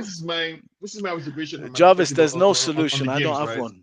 And these are my 2 solutions. I think one, we need to find a solution up front. Because I think if you watch our games, we often get to situations where somebody is on the flank, either Rashford or Garnacho. One of them is at the point where they need to make a decision, either to take the man on, put a cross in, or turn back and do the safe pass. And more often than not, they make the wrong decision and our attack breaks down. Our attack or our gameplay often breaks down at key points when it's supposed to finally put the pressure on or sustain the pressure on these guys. So I think attack-wise, nobody looks sharp. The sharpest player we have right now is Ahmad. He's the only one that looks like he can cause any kind of problem to an opposition defense. And I think the difference between us and Liverpool last game, aside from that they were generally sharper and better, I think Liverpool, what they have going, this is a good comment. They have some really they have some really sharp players. I think the second point I want to make is along the lines of this comment, and it's an interesting concept that I heard all week, or I think a couple of 2 weeks now. The game model, quote unquote, the game model that Ten Hag is doing, and how he needs to improve on his game model. And what does game model mean? It means how do you manage the game over a 90-minute period? Because you've all been complaining about the fact that so far Ten Hag seems like he can only sustain 15 minutes or 20 minutes or 30 minutes of good football. And the way teams plan for this is using a game model, because you can't expect to sustain pressure throughout 90 minutes, right? So your game model has to incorporate periods of ebbs and flows. And clearly, Ten Hag's game model is shit because we only have 15 minutes of policy in us. And if we concede, we're in trouble. So I think that's one of the things that, behind the scenes with the new team and everything they're all working on, basically improving how the team plays over a 90-minute period, as opposed to just that 15-minute, high intensity stuff that we're seeing last season. So I think with sharpness up front, we would see a better team, because if our attackers were doing better, if Rashford was doing better, if Ahmad was doing better, if Garnacho was doing better, if Xerxes was scoring chances, I think the picture looks different. Despite all these like midfield problems that we think exist, I think these things are under more scrutiny, because when the ball does get up front, Sean, it why breaks are down they not discipline. doing better? Why are they not doing better? I mean, Yeah. Jarvis, that's $1 trillion question, Because right? of the Mhm. system. It's I don't know exactly if it's because of the system, because I don't know if any other manager with any other system. I think no, this is No, how I'm I feel laughing about at. it, I'm right? not laughing about that show. I'm laughing at Dino. He's not having it. Yeah, no, he doesn't agree. I think there are some. I think, and this is one of Ten Hag's failings, right? I think there is the mental, motivational aspect of football that Ten Hag just these players. I don't think they are like sharp. We do Like crumble quick, you know. they're not in form, right? There's an edge that's missing in our team that the manager is supposed to be able to like instill in the players, and somehow like we just don't. Everybody's head is down. We're having to rely on 19-year-old Garnacho or 19-year-old Ahmad or 19-year-old Kobe to come up with moments basically during the game. Who in our attack can we say, okay, we'll give you the ball up front, and we know that like you're likely to cause problem or you're likely to put the team under pressure. We don't have anybody like that, right? Look at if Saka gets on the ball, danger. Like he's driving at the opposition defense, he's going, at them. Like we don't have anybody in our team, like any of our attackers really. And I don't think that's a tactical or a system problem. I think that's a personality, emotional, psychological, like mental problem that Ten Hag, maybe another manager can get better out of these guys. But I don't know if that's something necessarily you can just like buy in the market. Antonio.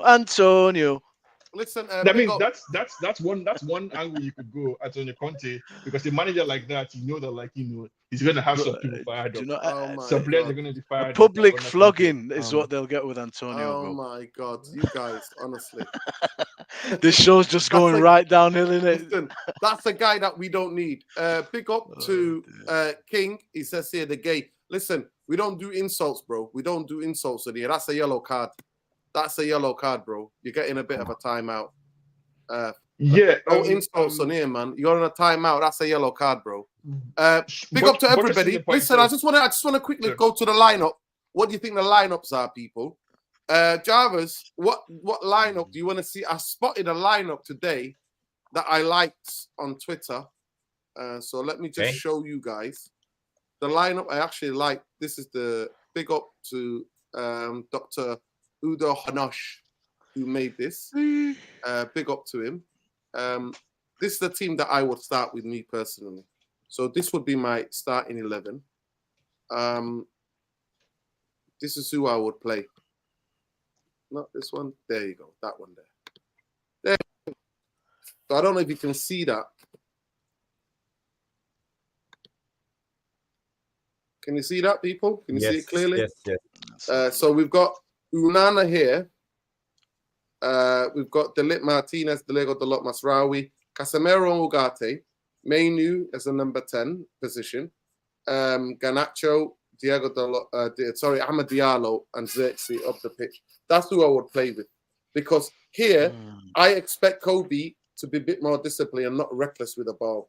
I expect them to move into this side here. I expect Casemiro to go in a bit, Masraoui to offer the width, and Diego Dalot to offer to come inside, because he's very good at sometimes coming off the flank, letting Masraoui go on that side, and to play, to combine with Kobe, because they're both really technically gifted footballers.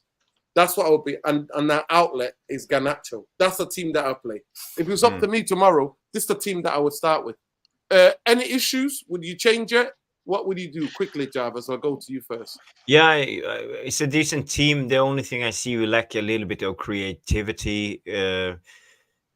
I don't know, but Ugarte is a question mark for me, because I'm not sure what to expect from him. We saw him against the Uruguay game against Colombia. He was brilliant. His passing was fantastic. He looked like $1 million player in a way. So I would say, Yeah, it could work, but the creativity is a question mark for me. Another thing is Manu in the 10. Can he do that role? Is he really a He 10? can. He's more of an 8 can. for me.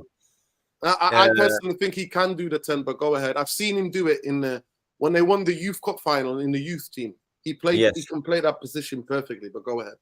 Yeah, he's a good footballer. I bet he can play almost every role on the pitch. He could most likely play as a center back if needed. No, actually, as a number 10, he's very good at giving it simple, and then when he's got time to either dribble or to make that pass. I've seen him do it, but go ahead, Jarvis. Yeah, but if it was up to me, I would bench Casemiro. I would put on Toby Collier because of his movement. He's always create stuff. He wants to create. I like players like that, who's always available, always willing to run, always willing got the to. legs. He's got the legs. Got the legs. So for me, I would bench Casemiro. I think Casemiro is done as a top footballer. I don't think he has the legs anymore. I think he has the will. I think he wants to, but he comes short too many times. The defense, it's good, but with Dalot, Dalot is right-footed. He's two-footed in a way. But I would almost like to play Harry Amas because I think he's a brilliant left back, and I would play a left-footed player on the left side because of the width, the balance of the team. Because Garnacho, he's right-footed, same as Dalot. We don't offer anything on the left side when it comes to crossing on the first touch. I think that's one of the key elements if you want to try to counterattack. But it's a good team, and I would be happy if Ten Hag put his team out. Yeah, big up. What do you think of this team? Would you play this team? Yeah, I don't think there's a problem with this team. Like I remember the last show that we had, I told you that Guardian Casemiro as the double pivot would be perfect.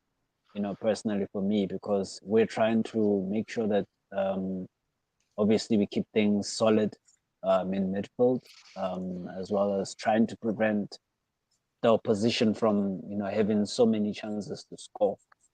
That's the most important thing at the moment. And you have Ogardi and Casemiro, obviously him understanding that role perfectly, playing with in a double pivot with someone else. He's done that at Real Madrid. He's always had either Toni Kroos or Modric, sliding down with him and protecting him in those positions. So for me, having someone next to him, you essentially eliminate his deficiencies as a midfielder. I'm not discounting the back line or anything like that, but we need to, in this game, we need to solidify our midfield. Our midfield is where we win or we lose our game.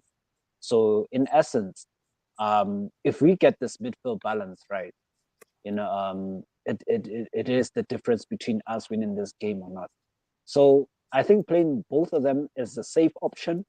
It's not a more adventurous and creative and expensive option, but it ensures that we do not leak anything, in this case. And Diallo up front, perfect, in terms of creativity, in terms of threat, in terms of stretching the opposition as well. And you have Garnacho on the left, it's perfect. Zexia could not ask for any more in terms of creativity, especially with Mino just behind him. The 1-2, Mino has the ability to play the 1-2 touch. He himself can score goals, and put himself in positions where he's able to score goals, where Zexia can basically hold off the opposition and just play him through, with a pass. So for me, it's a balanced squad, personally, this one that I see right now. But we know this manager is not going to do that. Let's not kid about. He's not going to do that. We know he's going to play Rashford. Rashford is back there in the left. Yeah, but I'll be surprised if Diallo starts. I'll be surprised if Diallo starts on the right, because you know, it's nice to have all these dreams when this manager's around, but we know he's gonna pick a different team, you know, and it's unfortunate. Now, 100%. You know, but yeah, listen, I'll quite Yeah. quickly go to Sean. Sean, this team, you're not happy with the team. By the way, I just want to say to Jarvis, just to rebuttal what Jarvis says, I genuinely don't think the Liverpool game was Casemiro's fault. I think it was the system. And I will go to the grave knowing that game, systemically, it was the system. Liverpool knew exactly what we're going to play. And that's why Arne Slot explained it in 90 seconds on Sky Sports. But go ahead, Sean. Would you play that team? What changes would you make to that team? Real quick, in Ten Hag's first season, he could have gone on TV as well and explained how he broke down Arteta's system also. So, I mean, I don't think we should take that. We should take that with No, we do. No, we do. No, we do. Because we could see it clearly. And Arne Slot came out and explained it in 90 seconds. Just my own 2 cents. I think I'm sorry. No, Sean. No, Sean. Who wins a match he explained it in 90 seconds. We're going to play them again. In 90 seconds. Right. Any manager who wins a game can always. No, it's not about winning the game. He just asked tactically. What did he do tactically? It's not about winning the game. I've seen managers lose the game. Sean, I've heard managers who lost the game explain what they would try to do. When they got asked in after the game, what would you try to do? They come out and explain. Sure. They have explained. Managers sometimes do explain. Ideas are a dozen, right? And I think my concern with this, what I'm looking at right now, is that it's one of those ideas, kind of like Trent in midfield, like that we saw in the Euros. It sounds good in theory, it sounds good on paper, right? But in practice, it probably doesn't look as good as everyone would like it to be. Or it needs to be done in a more stable system, in a more balanced, in a more stable team. Sure, maybe you can do what we have on the screen here with Casemiro and Ugarte in midfield. Because I personally think Casemiro gets a lot of disrespect when people describe him as some kind of tool that is just there to kick people and sweep up the ball. I think Casemiro can play. I see Casemiro as a baller, like an actual baller who has that true South American blood in him that lets him be skillful in many different areas of the pitch. So I don't mind seeing Casemiro relieved of his defensive duties and pushed up front to be more creative, right? But I don't see us playing without Bruno.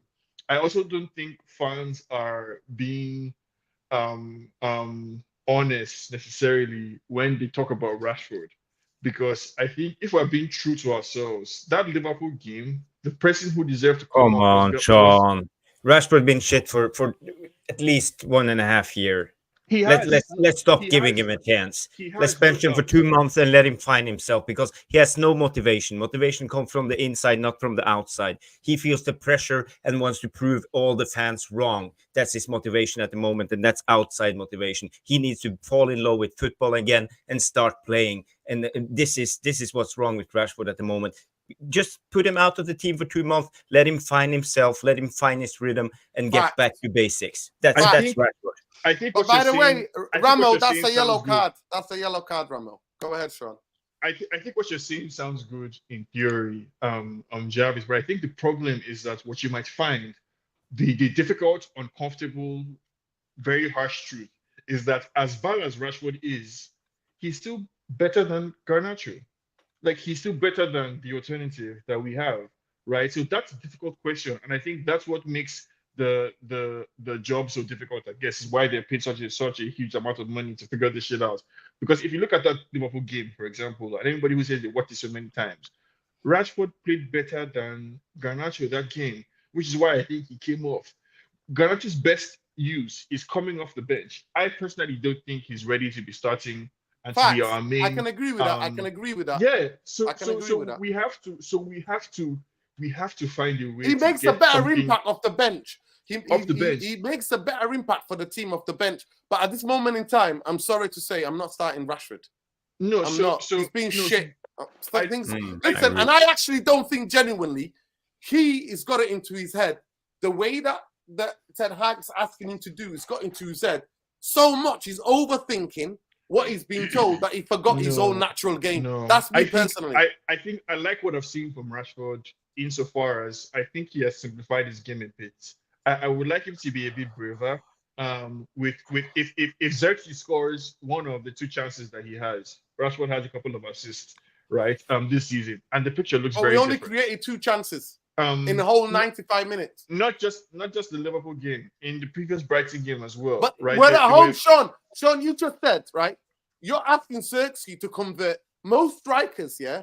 Haaland, I think against West Ham, he got a hat-trick, if I'm not mistaken. Or was it the game? I'm not asking Xerxes They to created be 10 perfect. chances out of like 7 or 8 chances. Majority of strikers in the world, they have to get at least 6 or 7 chances to convert 2 or 3.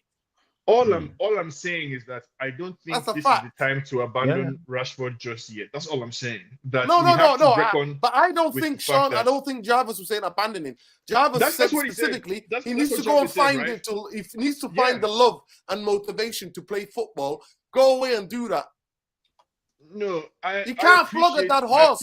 You can't be I flogging at that appreciate the horse fact- all the time. No, you can't play. Listen, you can't play players into form. Maguire category. Sean, you can't play Maguire players category. into form. Sometimes players need to be detached for them to see what other aspect and have a different level of motivation. We've watched football for all the years. There are players who need games to play themselves into form, and then there are players that need to be taken out of the limelight for a bit, so they realize, oh damn, But we've been through that with Rashford already last season. No, we've we been haven't. through him being on the bench. No, last We've been season through he him played. being suspended. Last season he played. There were times where he was dropped. There were times that was the Ranić. Ranić was the only coach to drop him. Ollie played him through bad form.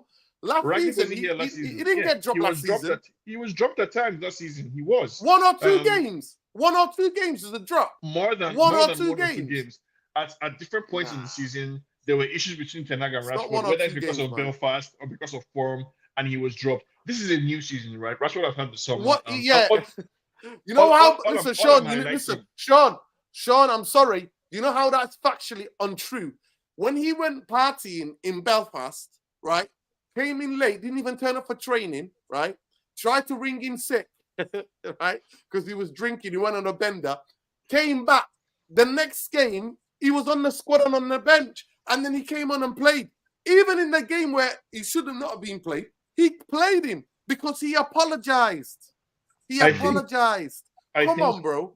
I think Rashford, if I were to give Rashford a time frame, I would give him this season also. But I think he needs to be taken out to find the motivation. What Jarvis was talking about was the motivation.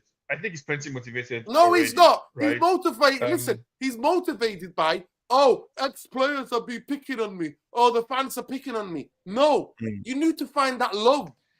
I think the fans are picking on him. I think the fans are picking on him. But I think listen, fans can't lie. When a player's playing shit, be true at the same time. A couple of things can be true at the same time. It can if he's playing shit, fans are going to react. It can both be true that Rashford is playing shit. And so's Bruno. By the way, it's not him. That's why I like that team, Sean. So's Bruno. Bruno's been shit as well. And Bruno. In fact, I think Bruno should be after the Liverpool game. I think they should show Bruno that clip of Van Dijk standing over him, essentially while he was flailing on the ground. And it was embarrassing, essentially, as our captain. He didn't just do that, by the way. He tickled his neck as well. He looked like a little bitch, like, basically. You're worse than Talk Sport, man. Bloody hell. And then after the game, did you not see it, Bumbaye? Yeah, he's just saying to me, "You all right?" No, he was taking the piss out of it. No, he was taking the piss out because Bruno was there whinging and moaning. So I get it, right? I get it, but I think the thing with Rashford is that I think the club is perfectly within their rights, and it's reasonable of them to say there's still a player here, especially compared to the alternatives. And I think I don't want Garnacho put in a position where we're asking him to let's flog the guy who's on £350,000 or whatever he's on a week. Let's put him there. Let's flog that, milk that cow, drain it. It's not about the money for me. It's not about the money for me. No, sometimes you need to do, and you know what? Guess who was so good at this? Ferguson was the master at this. Jarvis will tell you. Ferguson, now and again, Rooney, not scoring goals, not feeling himself, give him a couple of weeks. Peter Schmeichel, not feeling like himself, making mistakes. Go and find yourself. 2 weeks, go somewhere, come back refreshed, and come back in. I mean, look, I think that lineup. One thing for me, yeah, I like Harry Amas is a good prospect. There's certain things about him that I like, but Harry Amas I feel needs a little bit more experience. He Yeah. loses his players a little bit easy. His positional sense, he gets caught a bit static, and this is something that will come with a bit more experience. I think we'll see him in the League Cup game. I think we might see him against Barnsley. That would be a good chance for him to get some minutes. This team, I won't say no to anything at the moment. But I'm interested to see if Kobe can hold it down. Kobe can score a goal, but Kobe usually ghosts in. But Bruno has got the responsibility of that area there to create and score and make a major impact. Can Kobe handle that mantle, that pressure on his shoulders for a game? And it's a lot of inexperience with those four very young The whole guys. team. And nobody there out of those four has got real experience and major presence. So these are exciting for our future. We've signed a lot of young players that are exciting, and we've got some in the academy you have as to well. play them. That's how they get experience. It's like you, 19 or 17, applying for a job, and the guy going to you, I can't employ you because you haven't got experience. You have to give me the fucking job first for me to get experience. You do have to. But if I was I know. But if I was listen, Mumbai, Manchester United are shit. We've had older players playing, experienced players, and we're still shit. Time to change it and give it to some of the youngsters. Look, Facts. I think Facts. when you say things like that, there is a little bit of idealism, and I like that. But the reality is, if I was 17 and applying for a job to work with another 17-year-olds with nobody to guide us, it's a bit difficult. I'm just saying to you, I'm just saying to you that four there that starts, it might work. I'm not saying no, but it's sink or swim. No, you don't want to burn players. You find out. No, I'm not saying play them to death, Mumbai. You know more than me. I talk about resting players. No, you bring them in, let them play, then take them out. Let them. But my that's what you do. Bro, look, that team, yeah, I'm telling you, I've not got any issue with any team you want to put up there. Because right now, I believe part of Eric Ten Hag's problem and finding that balance is getting the right players in place. This team, there's a lot of spots that can be stolen. There's a lot of, there's some competition there. Hoyland's going to come back. Luke Shaw's going to come back. Is Mazraoui going to keep his place? Is Delo going to go out to the right? Harry Maguire's not done it. If the league don't do his shit and Martinez starts stinking out the place, there's a spot there to be had. Garnacho, Rashford, Amad Diallo, Mason Mount's got to come back into this thing. So there's places there to be stolen. Nobody's set in stone in this team. The only one that's set in stone is your favorite player, the keeper. Bayinde is not going to take that spot. That's it though, but that's the team. But all I'm saying to you is this is fine. You want to play that team? I'm excited to see if Kobe can hold it down. I have my reservations. Bruno is set in stone. And I'm okay. You know the funniest thing with Kobe, you won't be exposing him up the pitch. Up the pitch, he's the most technically sound footballer we've got on the ball. He's literally, if he can see the players in front of him, he's technically sound and maneuverable. It's not about exposing Kobe or not exposing Kobe. We need to increase the overall average from 5/10 to 7/10. That's what we need to do. We need to raise the average of each player on the team from 5 to 7, so that if any day that Kobe has a bad game, everybody else is still. But what is happening too many times at United is that there are too many players who are playing shit. And people need to raise their game so that a day where Casemiro is having a bad day, everyone else is still looking good. Or if Kobe isn't having a good day, or if Bruno needs to come out, or if somebody else needs to come in. That's what fundamentally, there's two issues. Can players do better? Yes. I also think that the system Eric Ten Hag it's a combination. It's handicapping them. 100%. It's a combination. But this team that you've put up there, I'm happy for it. But I have my reservations that the vast amount of inexperience there and tender years may not be able to produce what we need. Kobe Mainu is very good. He's shown you he can score a goal. He can make a goal. He's technically gifted in tight spaces.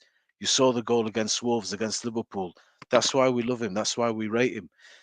But he usually ghosts in, takes an opportunity and goes. Now you're saying to him, you're going to occupy this space, and today your responsibility is to make shit happen up the pitch. If we're going to score, it's likely going to come through you.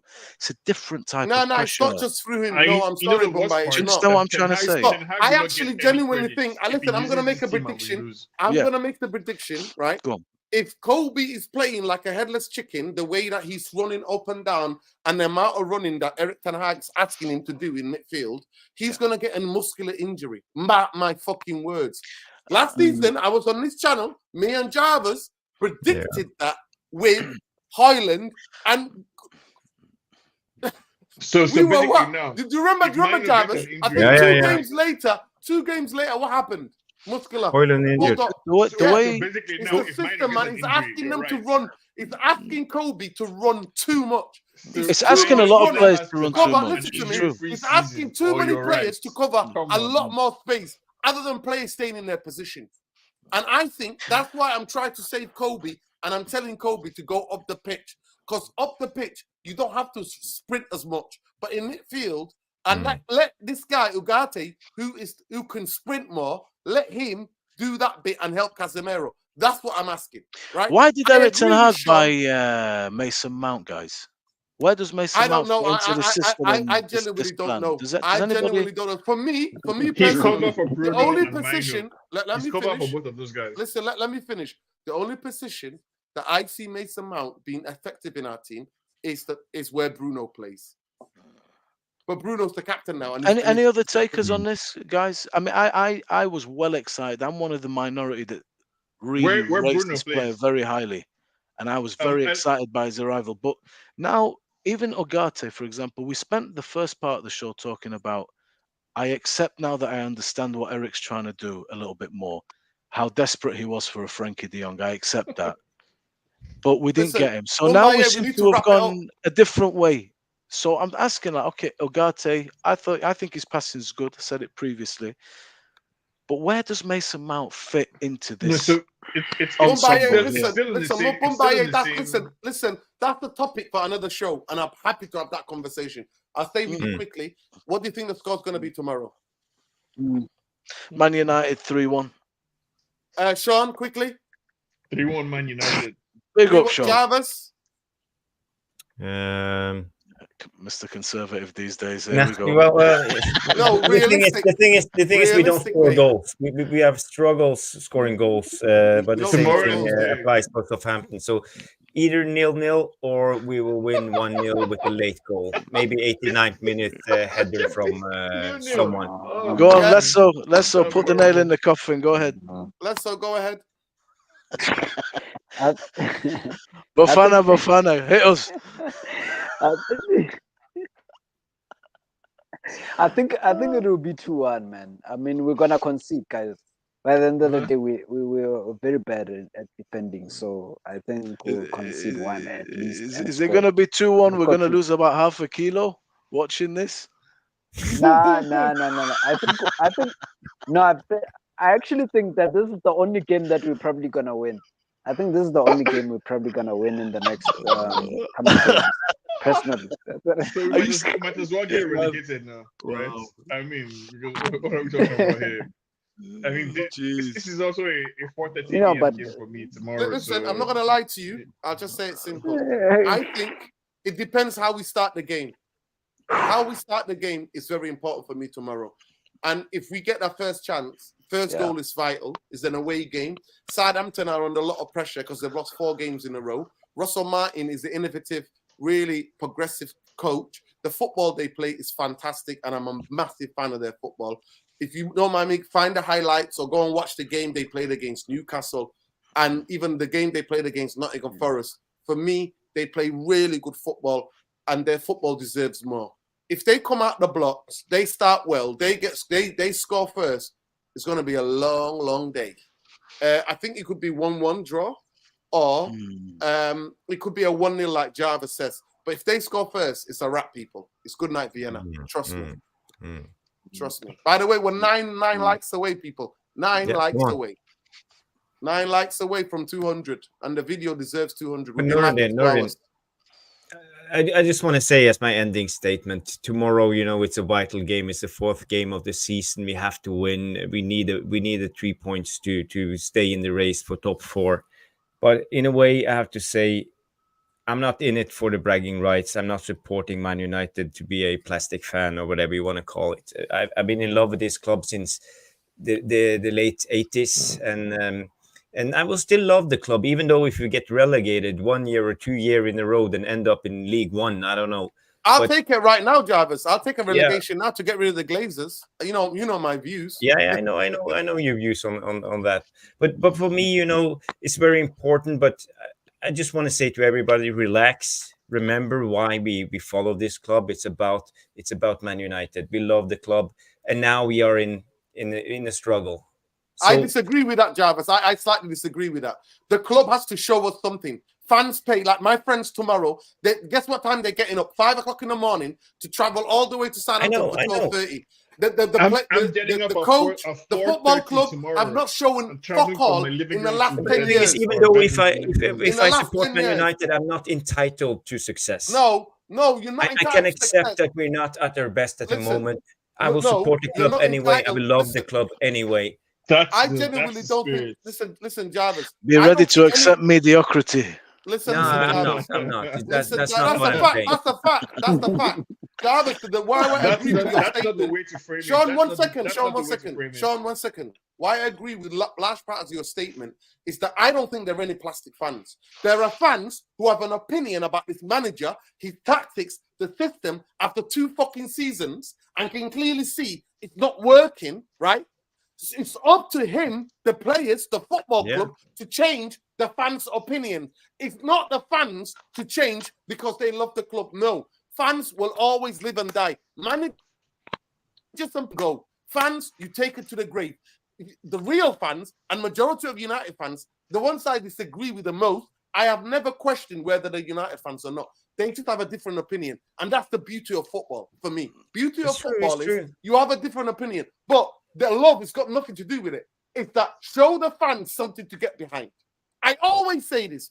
Show the fans something to get behind. Win, lose, or draw, Jarvis. I'm not a winning merchant. I'm not about we need to challenge for a league every season. Manchester United or any other team, only one team can win the league, one team can win the cups, one team can, only 3 teams can get relegated.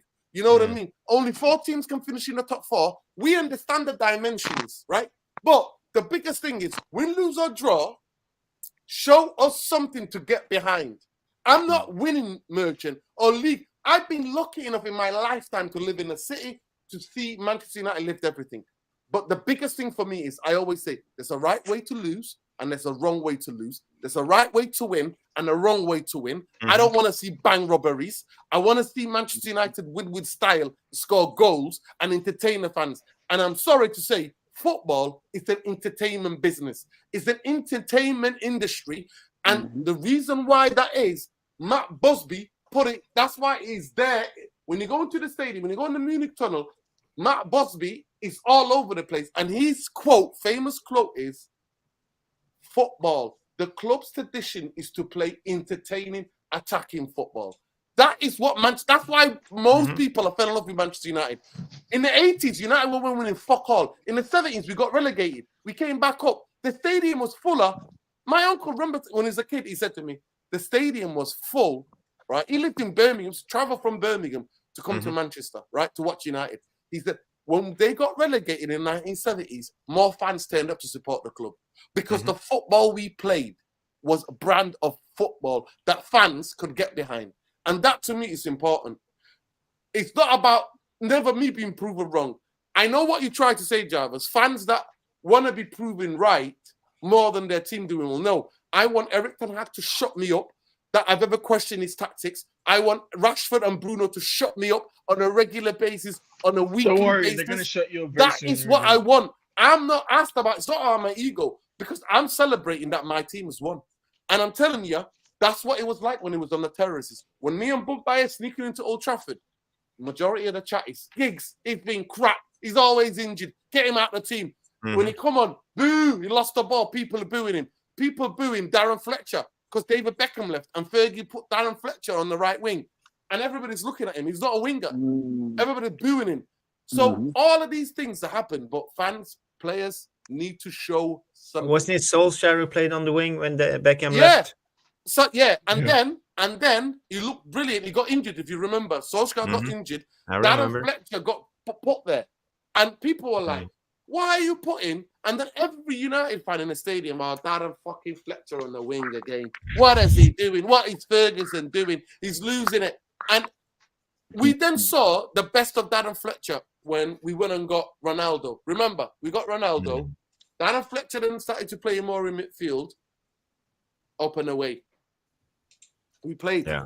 So it is what it is. But big up, Sean, last statement, Bumbaye, and then Lesso. Go ahead. No, there's not much to say now. I think Ten Hag, really, the only way he can shut people up, like you said, is to win. And that's all that matters. If we start winning, Ten Hag will look like a genius. I promise you. His tactics would look so great. All the players will look good. His ideas will look brilliant. Once the points start to roll our way. So if he wants to prove everybody wrong, if he wants to stay the United manager, all he has to do is win. I don't care how. I don't care how they go about it. Just win. Lesso, last word from you, then Bumbaye to finish. But anyway, Jarvis, sorry, you can come back at me. What I said, you can come back at that as well. You have the last word, Jarvis. Go ahead. Yeah, let Lesso have a go first. Okay. I think it's pretty much how he's gonna react to the formation and everything, and how the manager on the opposition team basically reacts to the game. For me, that's what I'm gonna be looking at more than anything else. You know, it's his reaction to what the other manager is doing, and as well as how he sets up his team from the get-go. So those things for me factor more than anything else. And yeah, pretty much as well as picking up a balanced team.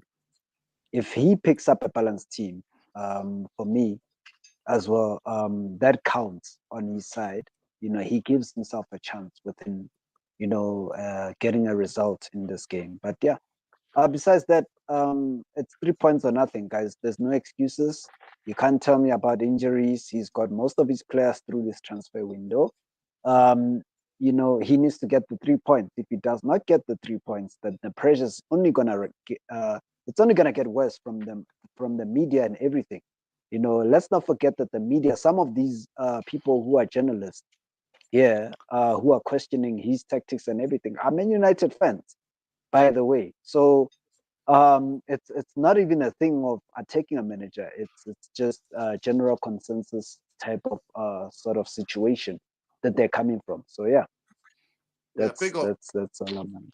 Go ahead, Bumbaye. By the way, majority of fans, the only thing I would say to rebuttal what Sean said, Sean, we can see football fans are more astute and know about tactics and can see what's happening on the football pitch than you give them credit for. So Eric Ten Hag can win all the games. If it's shit football, I will never accept it. I disagree. If he loses, try to play good football. Know what they're talking about. Sean, if he loses, try to play good football. I'll turn up here weekend after weekend after weekend and defend him. Go ahead, Bumbaye. Yeah, I mean that's you, but he will still end up sacked, right? I think generally fans are like children. All we want is to be happy, right? Happy by playing good football and scoring goals. No, we're happy by winning. We want to win. So if we win, we're not going to let anybody tell us that our victory is tainted. Just the same way Man City don't want to hear shit about the 11 and 15 charges. Just how we don't want to hear shit about our FA Cup victory. If you win, you win. Sean, I disagree. Listen, I totally disagree with you. Yeah. I disagree with you. Not all football fans are like that. A lot of football fans are like that. I concede that point. But not all of us are like that. Because like I said, I'm lucky, Jarvis is lucky enough to see United lift everything. Bumbaye is lucky enough to see Manchester United lift everything. Lesso is lucky to see Manchester United lift everything. Same. Majority of us have seen. So the idea that we want to build a team that can sustainable and challenge for it's a myth that even that United team was always dominating against opponents. There were many games in our best days, in our heyday. Majority of games, Manchester United dominated. Majority of seasons, majority of games, Manchester United dominated. Week on, week out, you knew the goals, you knew the type of scorers, You could make it. I remember being with Bumbaye and we used to go and try to chase gal, right? I liked you. We were 13, 14. At times we would be like going into the city centre, go in here, go in there, because we were bored. We were so bored because United always used to win. Honestly, Jarvis will tell you, when you got bored of winning, season after season. Sean, you know when we lost, bro, it was like front page news, man. Man United. Yeah, I mean, it was no, but like you guys can't tell me because like I also experienced the Barclays, right? I experienced Barclays at its peak, right? Like playing and the success that United had basically from the mid 2000s, early 2000s to date. Maybe I was too young to experience like to fully recognize the 90s. But early 2000s upwards, definitely. Sean, we can talk about that for another show. I just want to wrap it up. It's 2 hours. Yeah. So just finish your point and then Mumbai, and then Jarvis. I'm just all I'm saying is that like I think Ten Hag would look better, or he would look like a genius if he wins. That's all I'm saying. If he keeps winning, he's going to look good, and his tactics will look good because we're winning. And that's all that there is to it, really. Okay, cool. Go ahead, Mumbai. Last word. Yeah, big up the chat. Actually, quite a few new faces in there. Big up everybody. It's been live in there. So subscribe, people. All the newcomers, subscribe to the channel. Big up yourselves. It's you guys make the show, and hopefully you enjoy it. I don't know, man. I'm an observer. Jarvis said it right. I'm spectating. I'm just looking game by game to see what I can see. I think we've got a good side. It hopefully can challenge for that top four. I just feel there is a moment where this shit will click, and when it does, it could be good. Or it's never going to click, and as you guys say, whatever he's trying to do, end of the day, if you get results, it buys you some time to continue working. And if you play well, I know, yeah, it does, bro, but then you'll have to contend with Jim Ratcliffe and the boys if they don't think that that's quite enough from their perspective. I think results is the most important thing. It always masks a bad performance if you get that 3 and just buys you that time to work. Not for me, because I watch football in detail. Not for me. Not fans like me. The dream. There are fans who are just happy for the result. Fans like me look at the game and go, no, bro. I don't think anybody wants just results. I'm just saying that is, for me, the most important thing. It's been proven. But if we were just playing shit football and winning 3 points every week, at the end of the day, man, you want to tune into United and enjoy it and be entertained and be off your seat, see some goals, see some sexy football. That's what it's all about. And if we're just, you may as well bring your boy, you know what I mean? We should have just brought some of the managers that I like in. But we, at a certain point, if he's getting results, great, but then you have to start playing good football too. Big up. You have to do both. Yeah, big up. Go ahead, Jarvis. You got the last word of the show. Yeah, I told this story a couple of days ago on the show, but in 1992-93 season, we played the 2 first games. We lost. We lost against who was it? We lost against Everton 3-0 and Sheffield United. And the 3rd game we drew against Ipswich. So the 4th game we played again against Southampton, and we scored in the 89th minute with our top signing for the season, Dion Dublin, who we signed from Cambridge. As history wants it, Dion Dublin broke his leg, so we needed to sign a additional striker, and that was before the transfer window was closed. So we signed player all season long, so we signed Eric Cantona from King, Leeds. man. The reigning champions. And we got to remember, Ferguson was hired in 1986. He didn't do well. We won our first trophy in 1990, the FA Cup. We won the Cup Winners' Cup 91. We challenged for the league 92, so 93 season. After a couple of losses, we were second to last after 3 games. And if that was today, social media would have flogged Alex Ferguson, because they have had enough. He was a cup manager. Nothing went wrong. All his big signings got injured. But sometimes everything is you got to have a little bit of luck. And Ferguson had a little bit of luck. 10th of April, we were second in the league. We played against Sheffield Wednesday. And suddenly one guy, Steve Bruce, came up and scored 2 late goals, equalized, and then scored a winner in overtime. And we won the league for the first time in 26 years. And after that, we know what happened. We won the league the rest, as they say. times. So you got to have a little bit of luck. This could be the turning point of the season. If we can win this game, I don't care. If we win 1-0 in the dying minute, I would celebrate for a whole week, because this could be the turning point. Yeah, we have been in a big slope, but I think this could be a good turning point. So keep our fingers crossed for United. Yeah, big up. Big up Planet Faz. Make sure you go and check out Planet Faz, man. Doing A1 content. Big up, nephew. I'll just say this. The season before, Manchester United challenged for the league title. So if you social media, people wouldn't. Fergie went through 87, 80, 88, 89, 90. They were the most struggles. Every Manchester United could see Manchester United were building something. He won the first cup, was the FA Cup in 1989, 1990. 91-92 season, Manchester United challenged for a league title. We got beat 2-1 at Liverpool. Mark, you scored. Was it Ian Rush that dampened? I remember watching it on terrestrial television. It was called The Big Match on ITV, if you remember, people. And as a kid, I remember me being emotional because United lost. And I was like, we've not won the league for 24 years. The season after, yes, we started off badly, but everybody trusted by that time because we won 2 cups. And the season before, we challenged for a league title. Until Leeds won it, right? So that is the reason why. We won the league cup that year. And we won, So what happened, what we did, is that people trusted in Fergie already, and we could see he's changing everything. He's buying all these like bargain, buys from everywhere.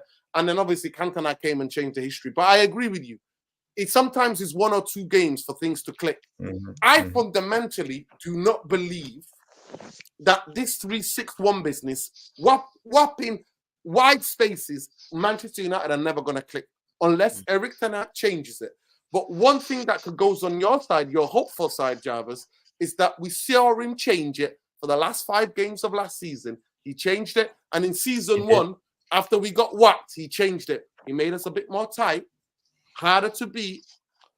So it can be done. But I'm hoping, it's hope and prayers at this moment. Big up to everybody. We've sustained, maybe since Saeed did the raid, we had 350 people at once in here. We've got 200 likes, over 200 likes. Lately, some of you have been super stingy on the likes. I don't know why. I genuinely don't know why. I don't know why you're watching. So even now, only 82% of you have liked the video. 82% of you have liked the video. So 18% of you have not liked the video. And I find it really strange. But big up to everybody. Big up to everybody that's on here. Let me just go to Jarvis Bowley 77. Make sure you check him out here. And then obviously you got Sean Thomas at Sean Thomas. Man United, you know what? Your agenda. I don't know. Was that a new channel? Is that a new channel, Sean? Manchester United, your agenda? No. It's my mantra now. Man it's United your mantra, yeah. Okay. Mantra is greater than. Yeah, okay. Man United is greater than your agenda. Okay, big up to you. Yeah, big up to you. I hope the married life is going well. Newly married, you know what I mean? Out all the way out there in LA. Big up to him. I feel bad for his missus that he has to get up watch Manchester United. What time do you have to get up tomorrow? 4:30 a.m. AM tomorrow, yeah. It's all good. No way am I getting up to watch Manchester United.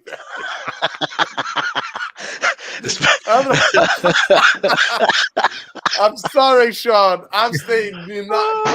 Listen, I'm hunging my. You know what? What's gonna happen tomorrow? Tomorrow is the day of fate. I'm not leaving my marriage. Do you know what's gonna happen? Sean's gonna get up, at 4:30.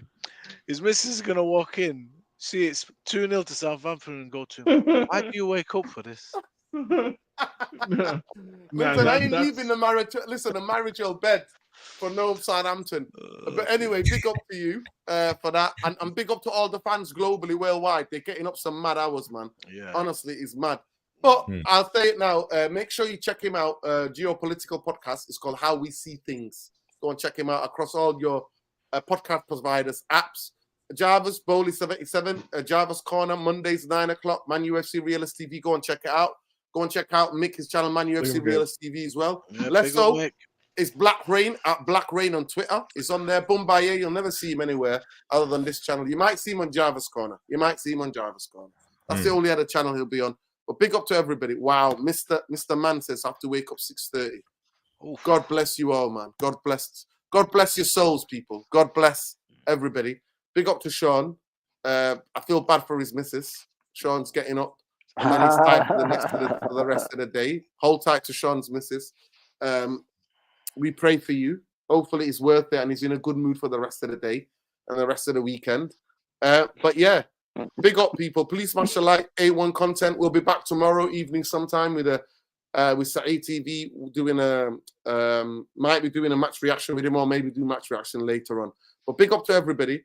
Please like the show, subscribe. Catch me 12:30 tomorrow watching it with Saeed if you're around. I'll be there with Saeed, and if you lose, remember, it's not my fault. It's Manchester United, people. My record doing watch-alongs with Saeed, 3 games, 3 losses. Tomorrow. Oh my God, no. Don't That's do the it. record, Don't people. do it. Don't do it. Don't do it. Saeed, find someone I'm else, not man. the curse, mate. I'm not the curse. He said if he loses, he might dash me out, but it's all good. Love and light, people. We say that free Palestine, free Congo, free the Haitians as well. Our solidarity with the Haitian brothers, because American politicians, they're using them as a political pawn, saying that they're eating dogs or they're kidnapping people's cats and dogs. Shameful, Trump. Shameful American political establishment. They're both murderers. Whether it's Republicans or Democrats, they're both murderers. Both genocidal maniacs. So fuck them.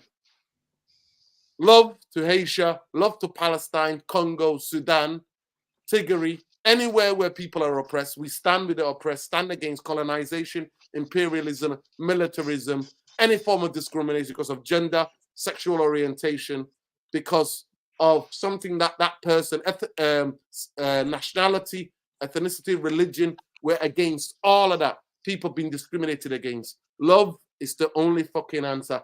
Come on, you Reds! Come on, Manchester United! Don't ruin the weekend. People are getting up 4 o'clock in the morning, 3 o'clock in the morning in different parts of the world. Please, boys, Eric and the boys, put a game plan together. Win the fucking game for those fans. Yes. Well said, bro. Nice Please. close. Good night. Awesome. Good night.